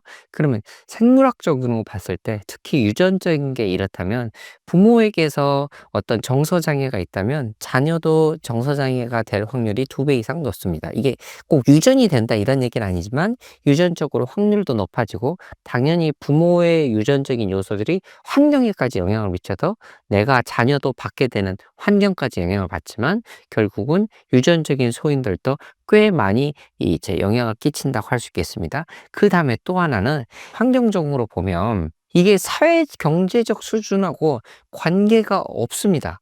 그러니까 부자라고 안 걸리는 게 아니고 가난하다고 더 많이 걸리는 건 아닙니다. 대신에 이게 교과서적인 얘기입니다. 그리고 오히려 도시보다 시골 지역에서 더 많이 걸리는 질환이기도 합니다. 예상 밖이죠. 그래서 인제 이런 경우는 어쩌면 어떤 이런 게 환경적인 사회적인 관계 문제에서 일어나지 않을까 싶기도 하고, 어떤 사회적인 기본적인 인프라 이런 구조들이 잘 갖춰지지 않았기 때문에 그럴 수도 있고, 어느 날 명절이 아닐 때 시골을 가 봤더니 정말 촌에 갔더니 쓸쓸함이 좀 느껴지는 경우들이 있더라고요. 요런 부분들도 어떤 영향을 끼치지 않을까 싶은데, 반면에 노년기는 우리나라에서 노년층의 우울증은 굉장히 높거든요. 다른 나라에 비해서도 훨씬 높은데, 그래서 노년, 이 고독사 혹은 여기에는 자살도 많이 있는데, 그런데 이 노년층의 경우에는 또 사회 경제적 수준과 관련이 많이 있습니다. 그래서 저소득층에서는 문제가 많이 있을 수 있으니 저소득층에 대한 사회적인 관심이 있어야 되는 거고요. 또 하나는 인제 이게 사회적인 배경 얘기를 드렸는데, 환경적인 게 실제로 이제 사건이 일어나면, 생활사가 일어나면 당연히 우울증에 더 노출이 되기 쉽습니다. 이를테면 제일 큰 게 11세 이전, 그럴 때 부모를 잃어버린 경우는 사실은 세상이 무너지는 일이죠. 어린아이한테 부모는 하늘과 땅, 세상의 전부일 텐데, 이게 없어져 버리니, 기반이 없어져 버리니까 부모를 잃어버렸다는 거는 이 사람이 평생 살아가는 데 있어서 우울증에 노출될 수 있는 위험성이 높아지죠. 또 하나는 배우자의 사별도 마찬가지입니다. 사회적인 스트레스를 봤을 때 100점 만점으로 기준을 쭈루룩 매긴다면 전 세계적으로는 배우자의 사별이 제일 큰 이 사회적인 스트레스 요인이긴 합니다.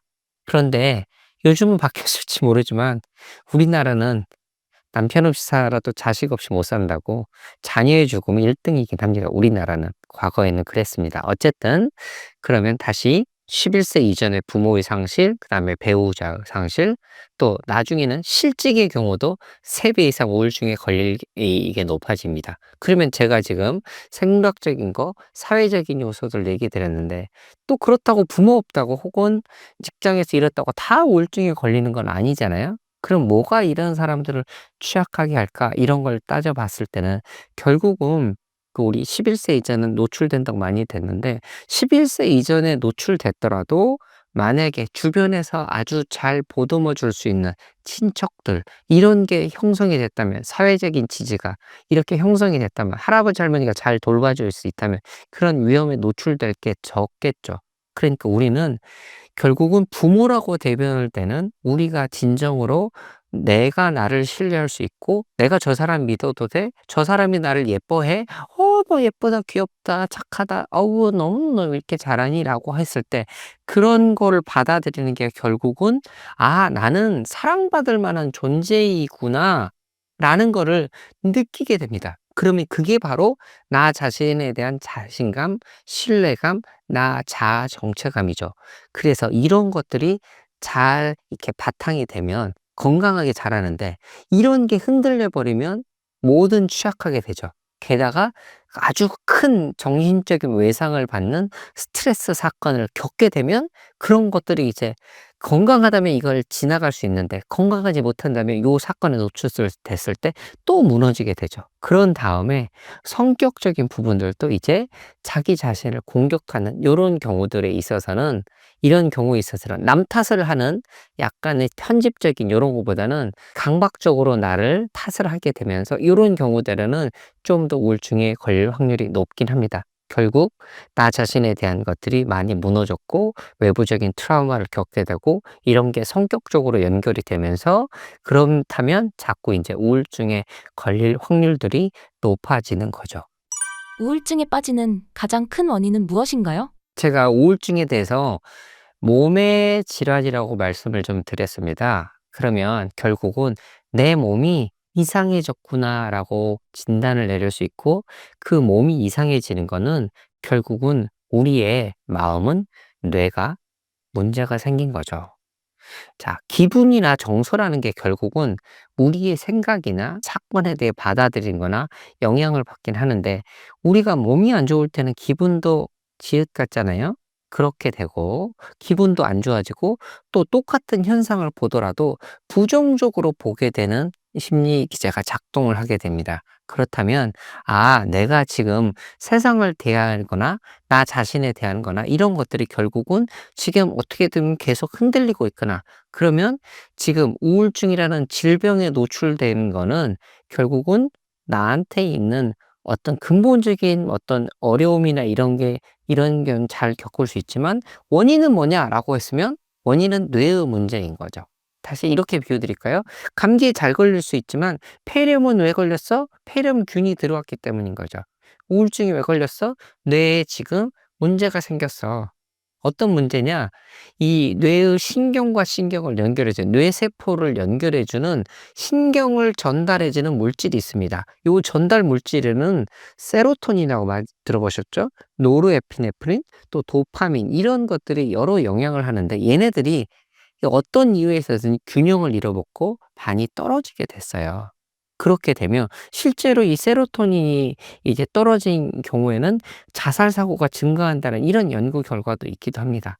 그러면 이 신경 전달 물질에 문제가 되고 이런 세포 하나가 결국은 이제 호르몬 분비까지도 영향을 미쳐서 신경 내분비에 문제가 생겨서 몸에 활동을 하는 호르몬 분비까지 영향을 미치고 심지어는 나중에는 세포 내 변화를 일으키기도 합니다. 유전적인. 그러니까 결국은 이거는 몸의 질환, 뇌의 문제가 발생을 했구나. 이게 가장 큰 원인이라고 할 수 있겠습니다. 그런데 이 문제가 뭐냐면 우리 몸은 약해질 수도 있어요. 그래서 어떤 트라우마나 큰 사건이 있었을 때 그로 인해서 우울증이 오기도 하는데 그 다음에는 재발할 때는 그렇게 큰 사건이 아니었는데도 불구하고 내가 힘들어지는 경우들이 간혹 있습니다. 그거는 첫 번째 사건 이후로 충분히 치료하지 못했을 때 혹은 어떤 이유에 있어서는 약해졌을 때 그런 이전 같으면 그렇게 이 문제가 되지 않을 정도의 사건에도 내 몸이 약해져서 취약해진 상태에서 재발하는 경우들도 있습니다. 그래서 저희가 재발을 예방하고 방지하기 위해서 충분한 기간의 치료 기간을 갖자라고 늘 강조드리긴 합니다. 우울한 감정이 생겼을 때 병원에 가는 게 좋은 선택이 될 수 있을까요? 어느 정도 내가 지나갈 수 있겠다. 내가 주변 사람들한테 도움을 받아서 해결할 수 있겠다 싶으면 그냥 해결해 보실 수 있겠죠. 그런데 이제 여기서 그냥 말씀을 그냥 드리자면 제 환자분들이 오셨을 때 이렇게 질문들을 하세요. 내가 병원을 오는 게 맞았을까요? 라고 질문을 하시는데 저는 그러면 무조건 잘 오셨다고 합니다. 오셔서 저한테 돈 벌어줘서 고맙다가 아니라 이만큼 오시게 할 만큼 병원에 오는 거는 아무리 문턱이 낮아졌다고 하더라도 병원에 오셨던 것 자체는 그만큼의 힘든 요소가 있었던 거고 고민을 많이 하셨을 겁니다. 그런데 저도 처음 오셨을 때 바로 약물 치료를 하거나 드리지는 않습니다. 이건 어떤 이유냐면 충분히 환자랑도 상의를 해보고 얘기를 들어보고 그게 정말로 우울증을 치료를 받아서 어떤 치료를 해야 될지 결정해야 될 정도인지 진단을 명확하기 위해서입니다. 그러려면 병원에 오셔서 이게 치료를 받아야 될지 말지를 결정하는 것도 병원에 와서 보셔야 되지 않을까요? 그래서 이거 그런 정도 아니니까 그냥 가셔도 좋고 활동 열심히 하실 수 있으면 좋겠습니다. 혹은 주변 사람들과 도움을 받을 수 있으면 좋겠습니다. 이러면 훨씬 더 안심이 될 수 있잖아요. 그러니까 저의 생각은 오셔서 치료를 받을지 말지도 오셔서 상의를 해 보시면 어떨까 싶기는 합니다. 물론 이제 나 혼자 나 얘기를 남한테 얘기하기 어렵다 혹은 그러지 않을 정도이다. 내가 인제 할 수 있겠다 정도면 그러면 인제 혼자서 해결해 나가시고 또 우울증의 고는 꽤 오랜 시간이 지나면 보통 회복이 되고 6 개월, 1년 정도가 될 수도 있습니다. 그러면 회복이 되기도 하는데요. 문제는 뭐냐면 우울증에 많은 경우에 있어서 자살 사고에 이르게도 됩니다. 어떤 왜냐면 우울증 자체가 이 사람이 이상한 게 아니라 우울증 자체가 너무 힘들어지면 자살 사고로 가게 되는 과정이 있습니다. 병이 심해지면 폐렴, 폐혈증 이렇게 악화되는 경우들이 있어서 그런 경우에는 조심을 해야 되지 않을까 싶고 특히 자살 사고가 있거나 혹은 일상생활이 무너지는 게 병원 진료를 받아야 할 이유입니다. 회사를 학교를 잘 갔던 사람이 혹은 주변 사람과 가정생활 잘하는 사람이 너무 이상해지고 힘들어한다면 이거는 상담과 진료를 받아야 될 거겠죠. 또 정신과 의원을 가시라고 얘기 드린 이유는 우울증이 굉장히 큰 범주라서 이게 조울증에서 나온 우울증인지도 정신과 의사가 판단을 해야 되는 부분이고 그러면 치료도 다른 방향이 있을 수 있으니까요. 중요한 건 모든 질병은 더 악화가 되기 전에 조기 진단과 치료, 그 이전에 예방이 더 좋겠지만 이렇게 해 보시는 게 필요하지 않을까 싶습니다. '내가 병원에 가야 될까요?' 질문할 정도면 이미 힘들어진 상태이시니까 상담을 받아 보시는 게 어떨까 하는 게 제 입장입니다. 병원 뭐 감기 가서이면 약 드실지 안 드실지 정도지만 만약 위암이라면 그건 너가 이겨야지." 하는 거면 아니지 않나요? 뭐 수술이나 항암 치료든 당연히 암이면 해야 되잖아요. 근데 우울증은 정말 생명을 잃게 하는 10 대, 20대 국내에 자살률은 전 세계적으로 너무 높고 10 대, 20 대는 당연히 젊으니까 병이 아니라 운수사고, 교통사고로 이런 문제가 이 사망률이 높아야 되지만 우리나라는 자살률로 목숨을 잃는 안타까운 일이 많습니다. 그러니 이런 위험한 상황에 처하기 전에 확인을 해 보시는 게 어떨까 싶습니다.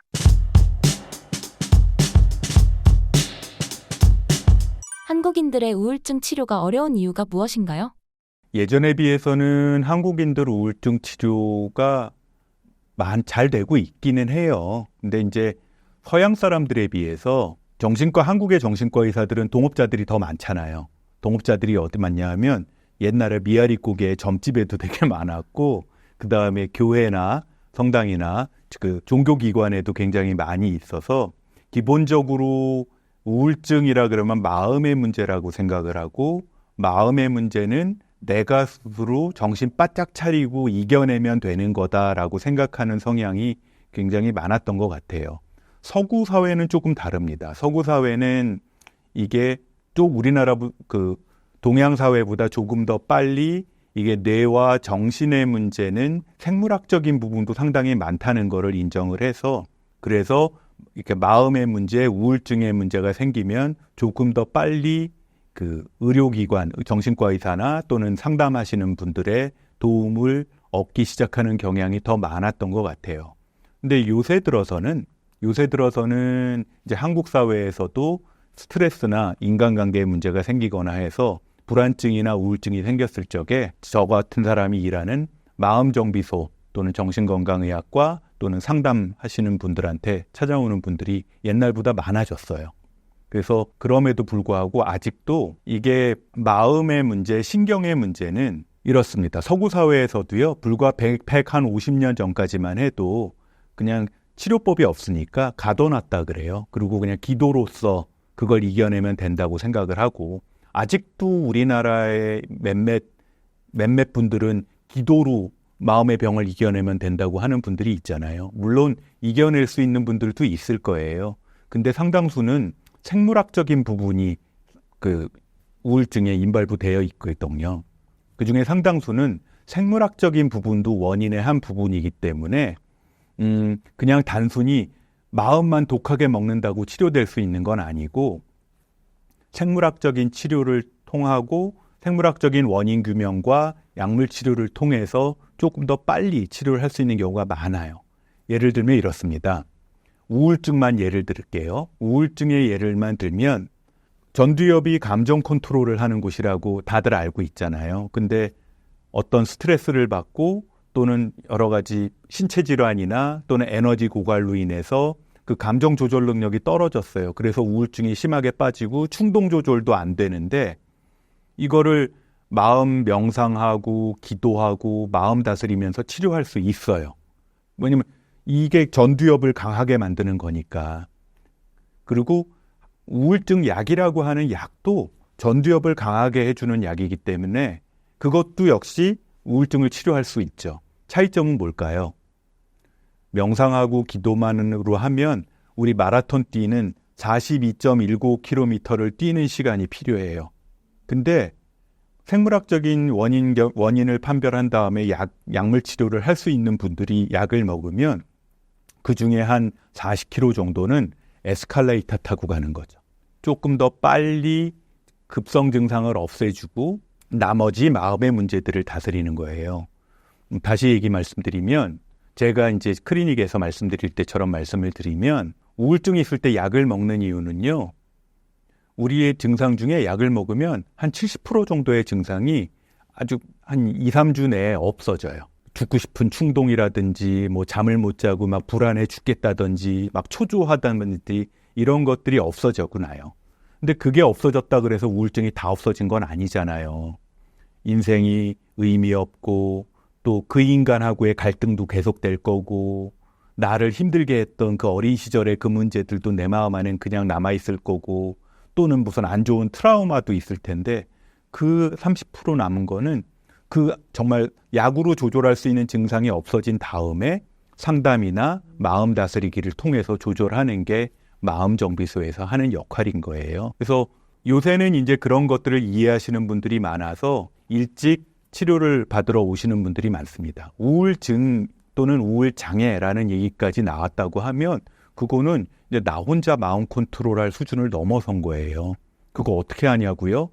인터넷을 통해서 무슨 그 체크리스트에서 내 점수도 체크해 보잖아요. 그걸로 하면 우울증 나왔겠죠. 근데 그것뿐만이 아니라 나랑 친했던 친구, 나랑 같이 근무하는 직장 동료가 혹시 병원 한번 가보는 거는 어떨까요? 라고 조심스럽게 얘기를 해준다고 하면 나를 잘 아는 사람이 보기에 내가 그냥 마음 다스리는 것만으로는 극복 안 될 수준으로 좀 우울해하거나 불안해하고 있을 가능성이 많은 거예요. 무엇보다 일을 잘 못하고 있다는 얘기지. 그러면 마음정비소를 찾아가 보시는 게 어떨까 합니다. 한국인은 실제로 우울증 치료 비율이 높은가요? 꼭 그렇지는 않아요. 우울하다라는 거는 우울증이잖아요. 우울하다라는 거는 수많은 증상 중에 하나인 거고 진단기준상으로는 아마 우울증의 진단기준은 아마 여기저기서 많이 보실 거예요. 기본적으로 우울한 마음, 그 다음에 세상에 아무것도 의미가 없음, 이 두 가지가 핵심 증상이에요. 우울한 감정과 세상에 의미 없음, 이 두 가지 중에 한 가지 증상이 있으면서 나머지 증상들, 예를 들어서 잠을 제대로 못 자든지 불안 초조하든지 또는 잠을 너무 많이 잔다든지 또는 세상에 비관적이다든지 이런 또는 이유 없는 신경성 증상들 있잖아요. 두통 또는 위장병, 갔는데 내시경을 해도 이상이 없다는 증상들, 이런 것들이 다 우울증의 증상들이거든요. 이런 보통 9가지 증상이라고 얘기하는데 이런 증상들 중에 5가지 증상이 2주 동안 지속이 된다. 그리고 그것 때문에 내 일상생활이 잘 안 된다. 그러면 우울증 또는 우울장애인 거예요. 근데 이제 우리 엄마들 얘기하는 것처럼 나 우울해, 나 화병이야, 나 공황장애야.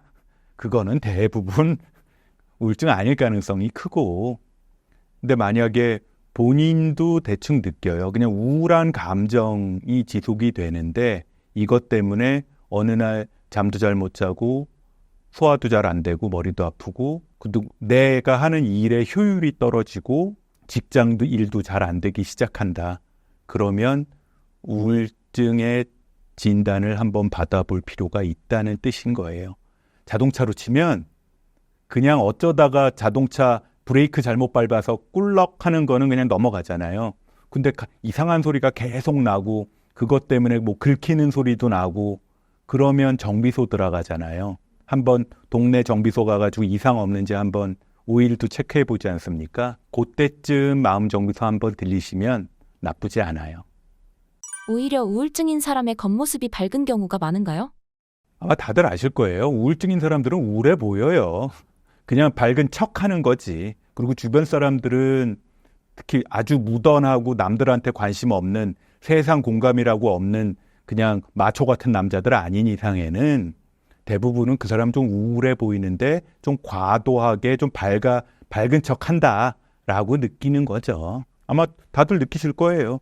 근데 그게 본인이 내가 스스로 우울함을 느낄 때, 좀 가라앉음을 느낄 때 그거를 남들한테 들키기 싫으니까 그냥 과잉 좀 보상하듯이 좀 밝은 척하는 사람들이 있으면 그분은 우울할 가능성이 좀 있죠.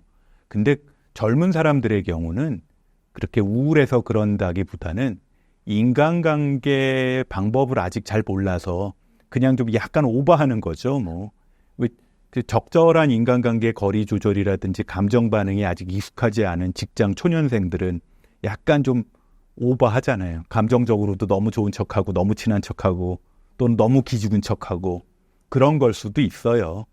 인간이라는 게 한 명 한 명이 다 다른데 어떻게 그걸 기준 하나 가지고 평가를 하겠어요.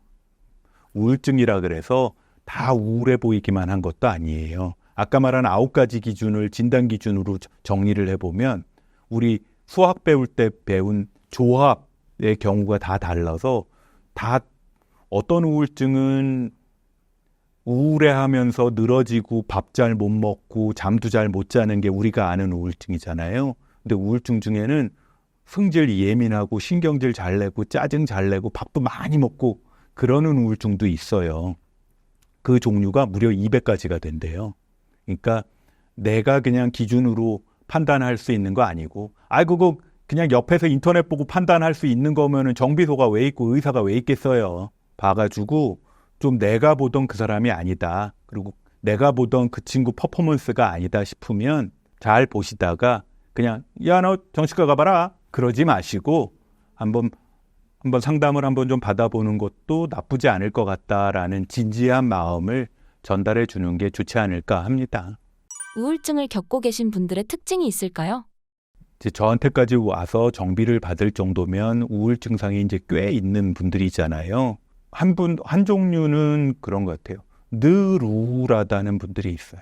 약을 먹어도 우울하고, 즉 내가 보기에는 한결 좋아졌는데도 그냥 우울함을 그냥 본인의 트레이드 마크처럼 이렇게 붙이고 사는 사람들이 있어요. 왜냐면 나는 그냥 인생 자체가 불행하고 이분은 그냥 원래 우울함이라는 게 감정적으로 우울한 거 플러스 우리 사고 체계도 비관적인 사고, 마치 소주 반 병밖에 안 남았다고 얘기하는 사람들처럼 비관적인 사고 방식, 그리고 신경성 신체 증상, 이렇게 3가지 종류의 증상이 있다 그러는데 이 비관적인 분들이 되게 많은 것 같아요. 그래서 나는 그냥 늘 우울하고 나는 언제쯤 이 우울한 게 좋아질지 모르겠고, 이분에게 말하는 거의 특징 중에 하나고, 또 하나의 특징이라고 하면 누구 때문에, 내가 이렇게 된 게 누구 때문에, 대개는 그 인간 때문이죠. 그 인간은 그놈일 수도 있고 그 엄마일 수도 있고 그 아빠일 수도 있고 그 남편일 수도 있는데 그 사람 때문에라는 말을 입에 붙이고 다니는 분들이 많은 것 같아요. 이거는 약으로 해결할 수 있는 건 아니고, 이제 우울한 감정과 신경성 신체 증상의 대부분을 약으로 조절하면서 이제 심리 상담이라는 걸 하잖아요. 인지 치료라는 걸 하고, 그러면서 그런 비관적인 부분, 사고방식에 본인들도 이제 슬슬 느끼죠. 그런 것 때문에 원래 우울하지만 계속 비관적이고 사람들을 원망하는 게 반복되다 보면 친구들도 떠나가거든요. 이제 그런 것들에 대해서 심리 상담하면서 그런 부분들을 교정해 나가는 게 아까 말한 약만으로 해결할 수 없는 그런 마음의 문제, 상담으로 해결하는 그 정신치료라고도 얘기하고 심리상담 또는 인지치료라고도 얘기하는 과정에서 겪는 일입니다. 커피가 우울증 감소에 효과적인 것이 사실인가요?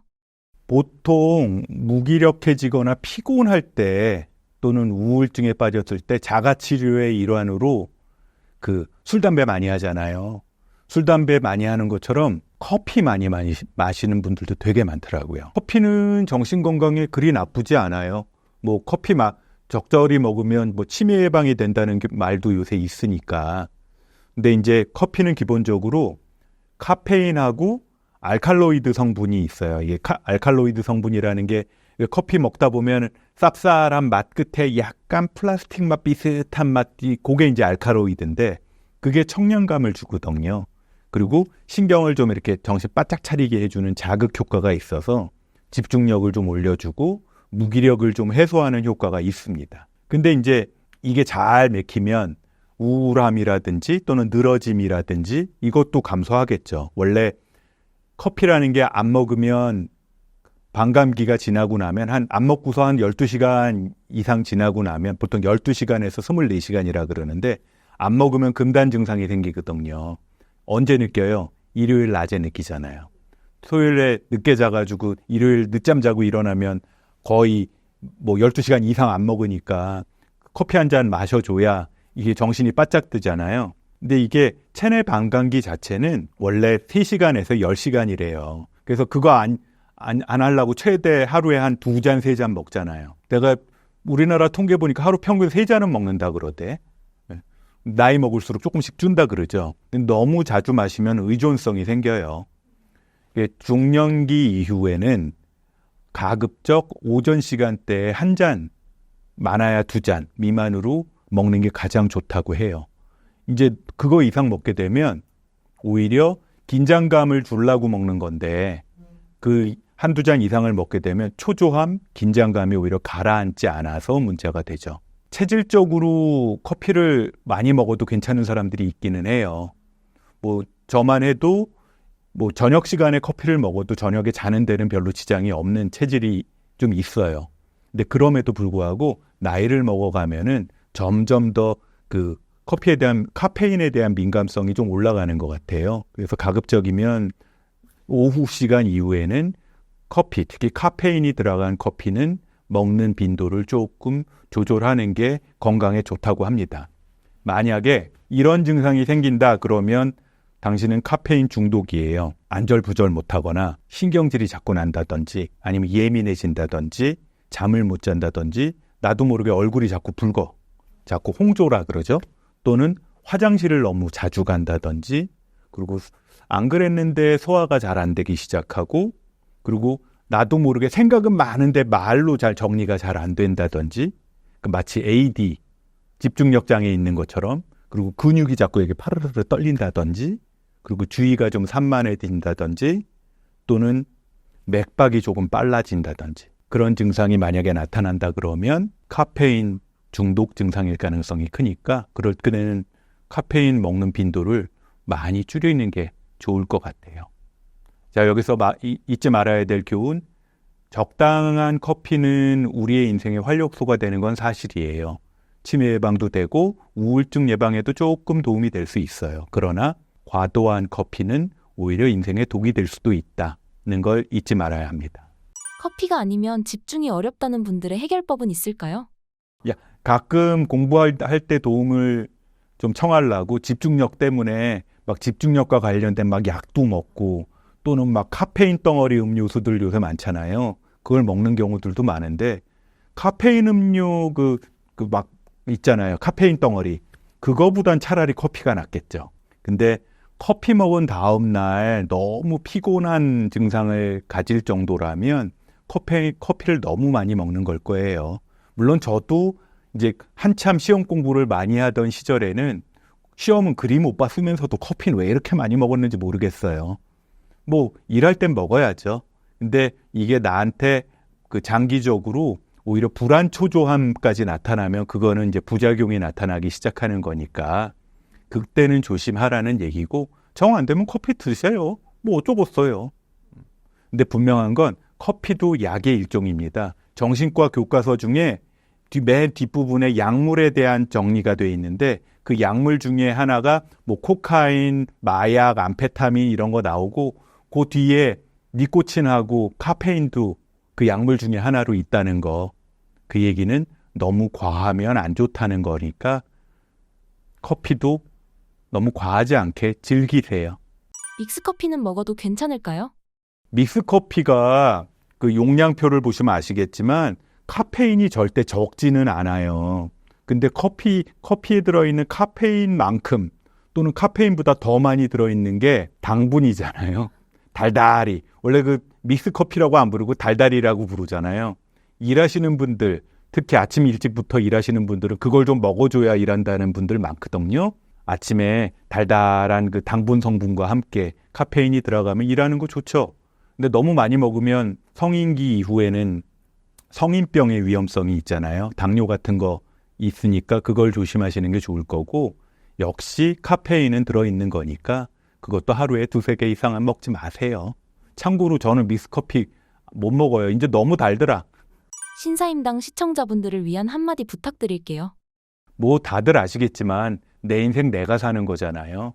내가 내 인생 힘들다고 하고 자꾸 쓰러져 봐야 그거 도와줄 사람은 그렇게 많지 않아요.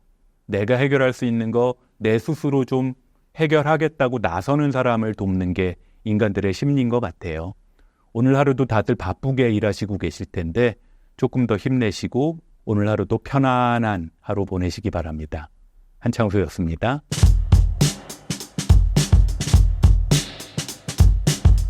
진짜 우울증의 증거는 무엇이 있을까요? 이제 우울증에 뭐 말씀들을 많이 하는데 뭐 마음의 감기다 뭐 이런 얘기들 하고 많이 흔할 수 있다 얘기를 하시는데, 이게 증거라고 하니까 실제로 이제 보여지는 것들, 눈에 띄는 것들이 사실은 많이 있습니다. 왜냐면 제가 늘 이 우울증이나 혹은 환자분들한테 설명드릴 때 우울증이 마음의 질환 이렇게 얘기하지만 저는 몸의 질환이라고 말씀을 좀 드립니다. 이유는 이 우울증은 계속 반복해서 강조드리겠지만 뇌의 문제이니까, 뇌가 문제가 생기면 결국 몸으로 오는 거거든요. 그러면 우울증 진단 기준부터 명확하게 말씀을 좀 드릴게요.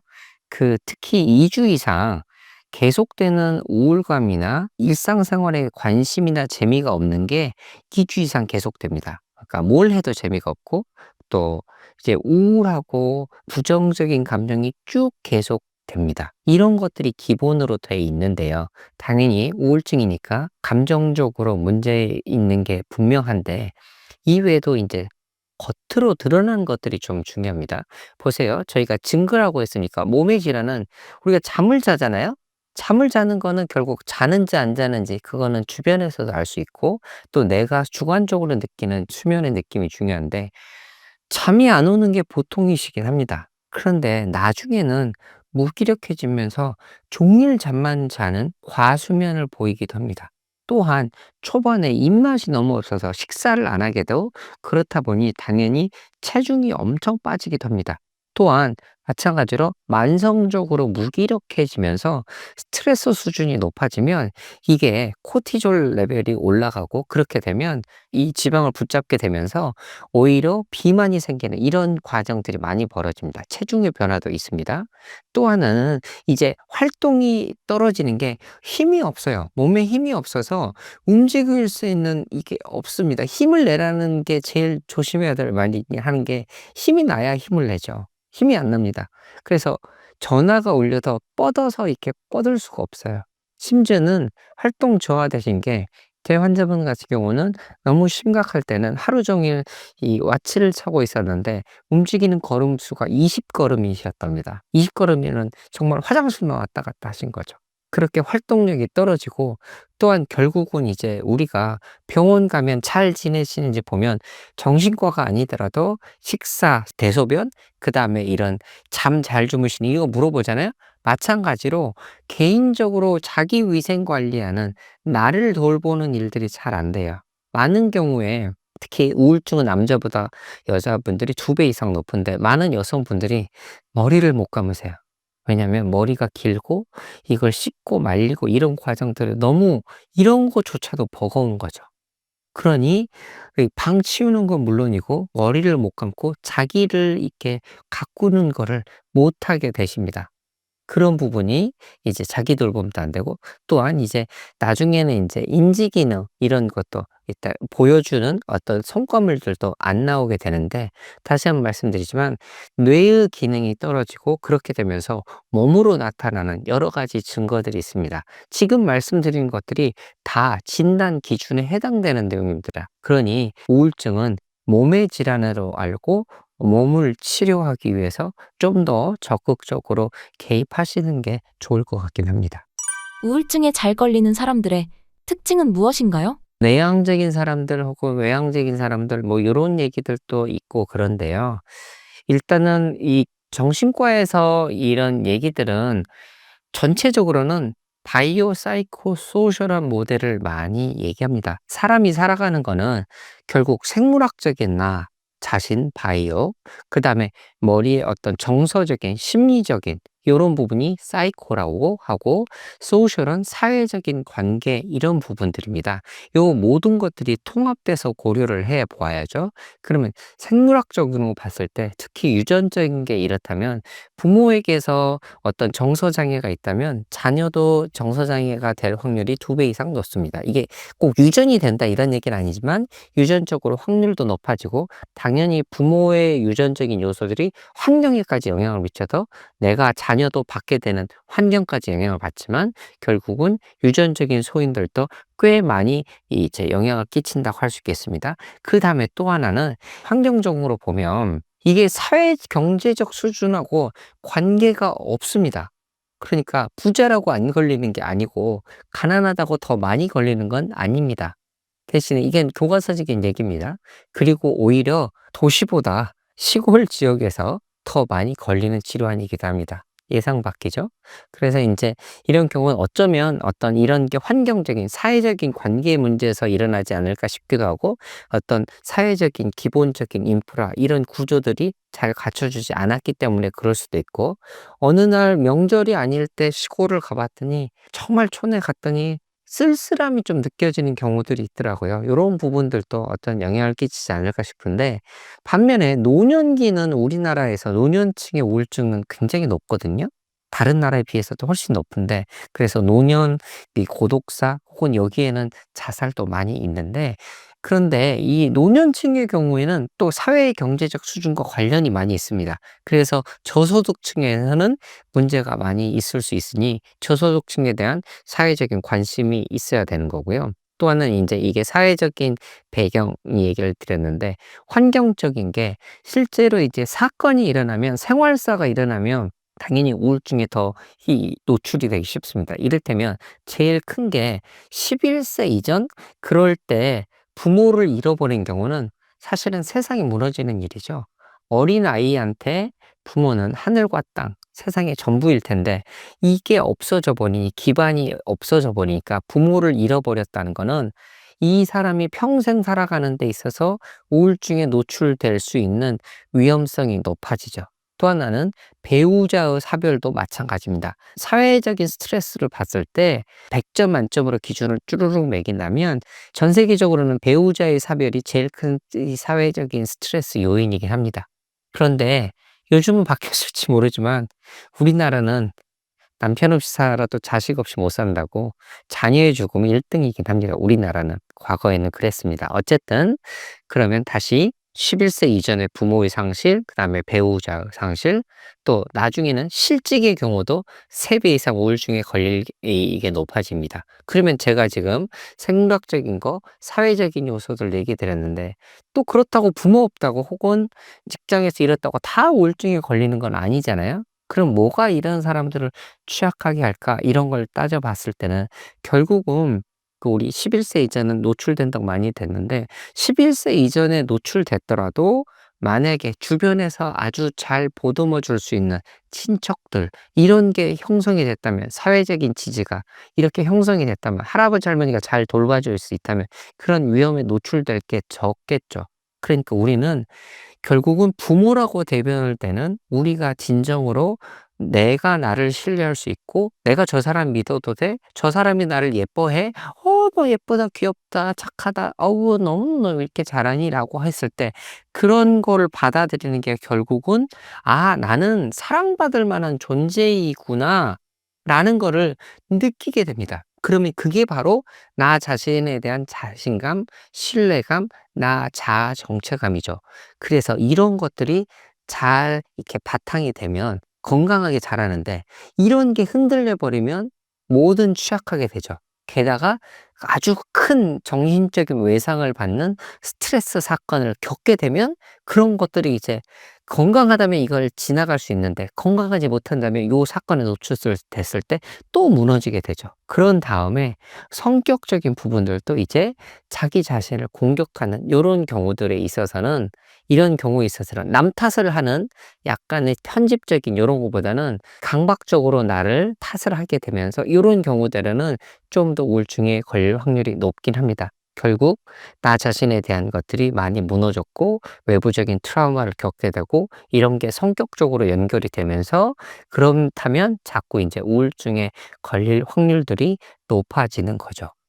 우울증에 빠지는 가장 큰 원인은 무엇인가요? 제가 우울증에 대해서 몸의 질환이라고 말씀을 좀 드렸습니다. 그러면 결국은 내 몸이 이상해졌구나라고 진단을 내릴 수 있고 그 몸이 이상해지는 거는 결국은 우리의 마음은 뇌가 문제가 생긴 거죠.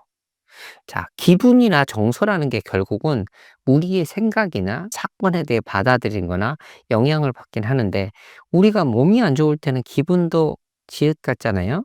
그렇게 되고 기분도 안 좋아지고 또 똑같은 현상을 보더라도 부정적으로 보게 되는 심리 기제가 작동을 하게 됩니다. 그렇다면 아, 내가 지금 세상을 대하거나 나 자신에 대한 거나 이런 것들이 결국은 지금 어떻게든 계속 흔들리고 있거나 그러면 지금 우울증이라는 질병에 노출된 거는 결국은 나한테 있는 어떤 근본적인 어떤 어려움이나 이런 게 잘 겪을 수 있지만 원인은 뭐냐라고 했으면 원인은 뇌의 문제인 거죠.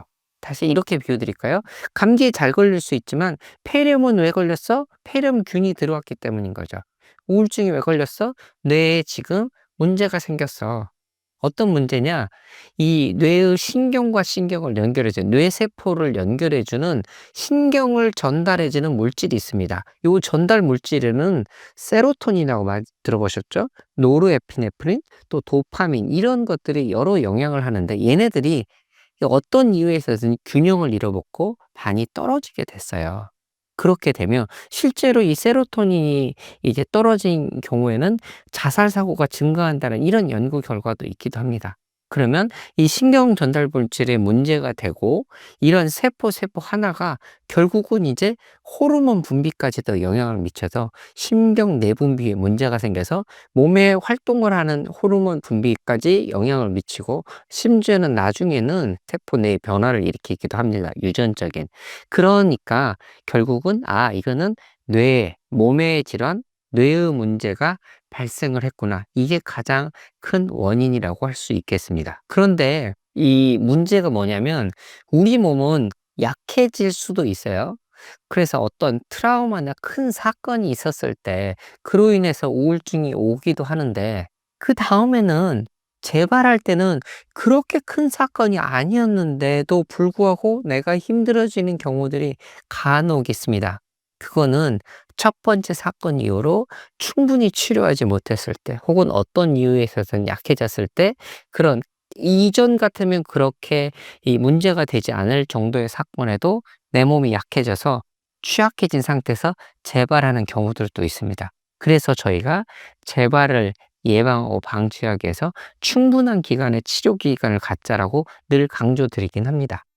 우울한 감정이 생겼을 때 병원에 가는 게 좋은 선택이 될 수 있을까요? 어느 정도 내가 지나갈 수 있겠다. 내가 주변 사람들한테 도움을 받아서 해결할 수 있겠다 싶으면 그냥 해결해 보실 수 있겠죠. 그런데 이제 여기서 그냥 말씀을 그냥 드리자면 제 환자분들이 오셨을 때 이렇게 질문들을 하세요. 내가 병원을 오는 게 맞았을까요? 라고 질문을 하시는데 저는 그러면 무조건 잘 오셨다고 합니다. 오셔서 저한테 돈 벌어줘서 고맙다가 아니라 이만큼 오시게 할 만큼 병원에 오는 거는 아무리 문턱이 낮아졌다고 하더라도 병원에 오셨던 것 자체는 그만큼의 힘든 요소가 있었던 거고 고민을 많이 하셨을 겁니다.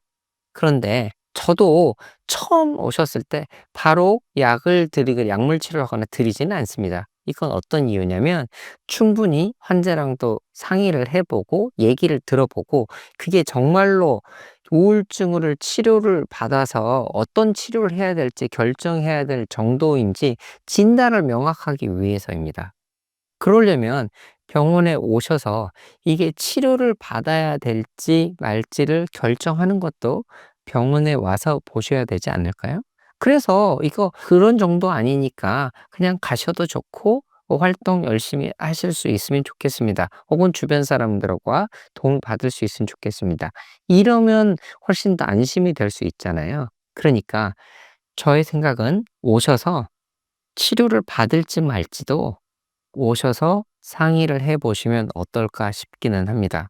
물론 이제 나 혼자 나 얘기를 남한테 얘기하기 어렵다 혹은 그러지 않을 정도이다. 내가 인제 할 수 있겠다 정도면 그러면 인제 혼자서 해결해 나가시고 또 우울증의 고는 꽤 오랜 시간이 지나면 보통 회복이 되고 6개월, 1년 정도가 될 수도 있습니다.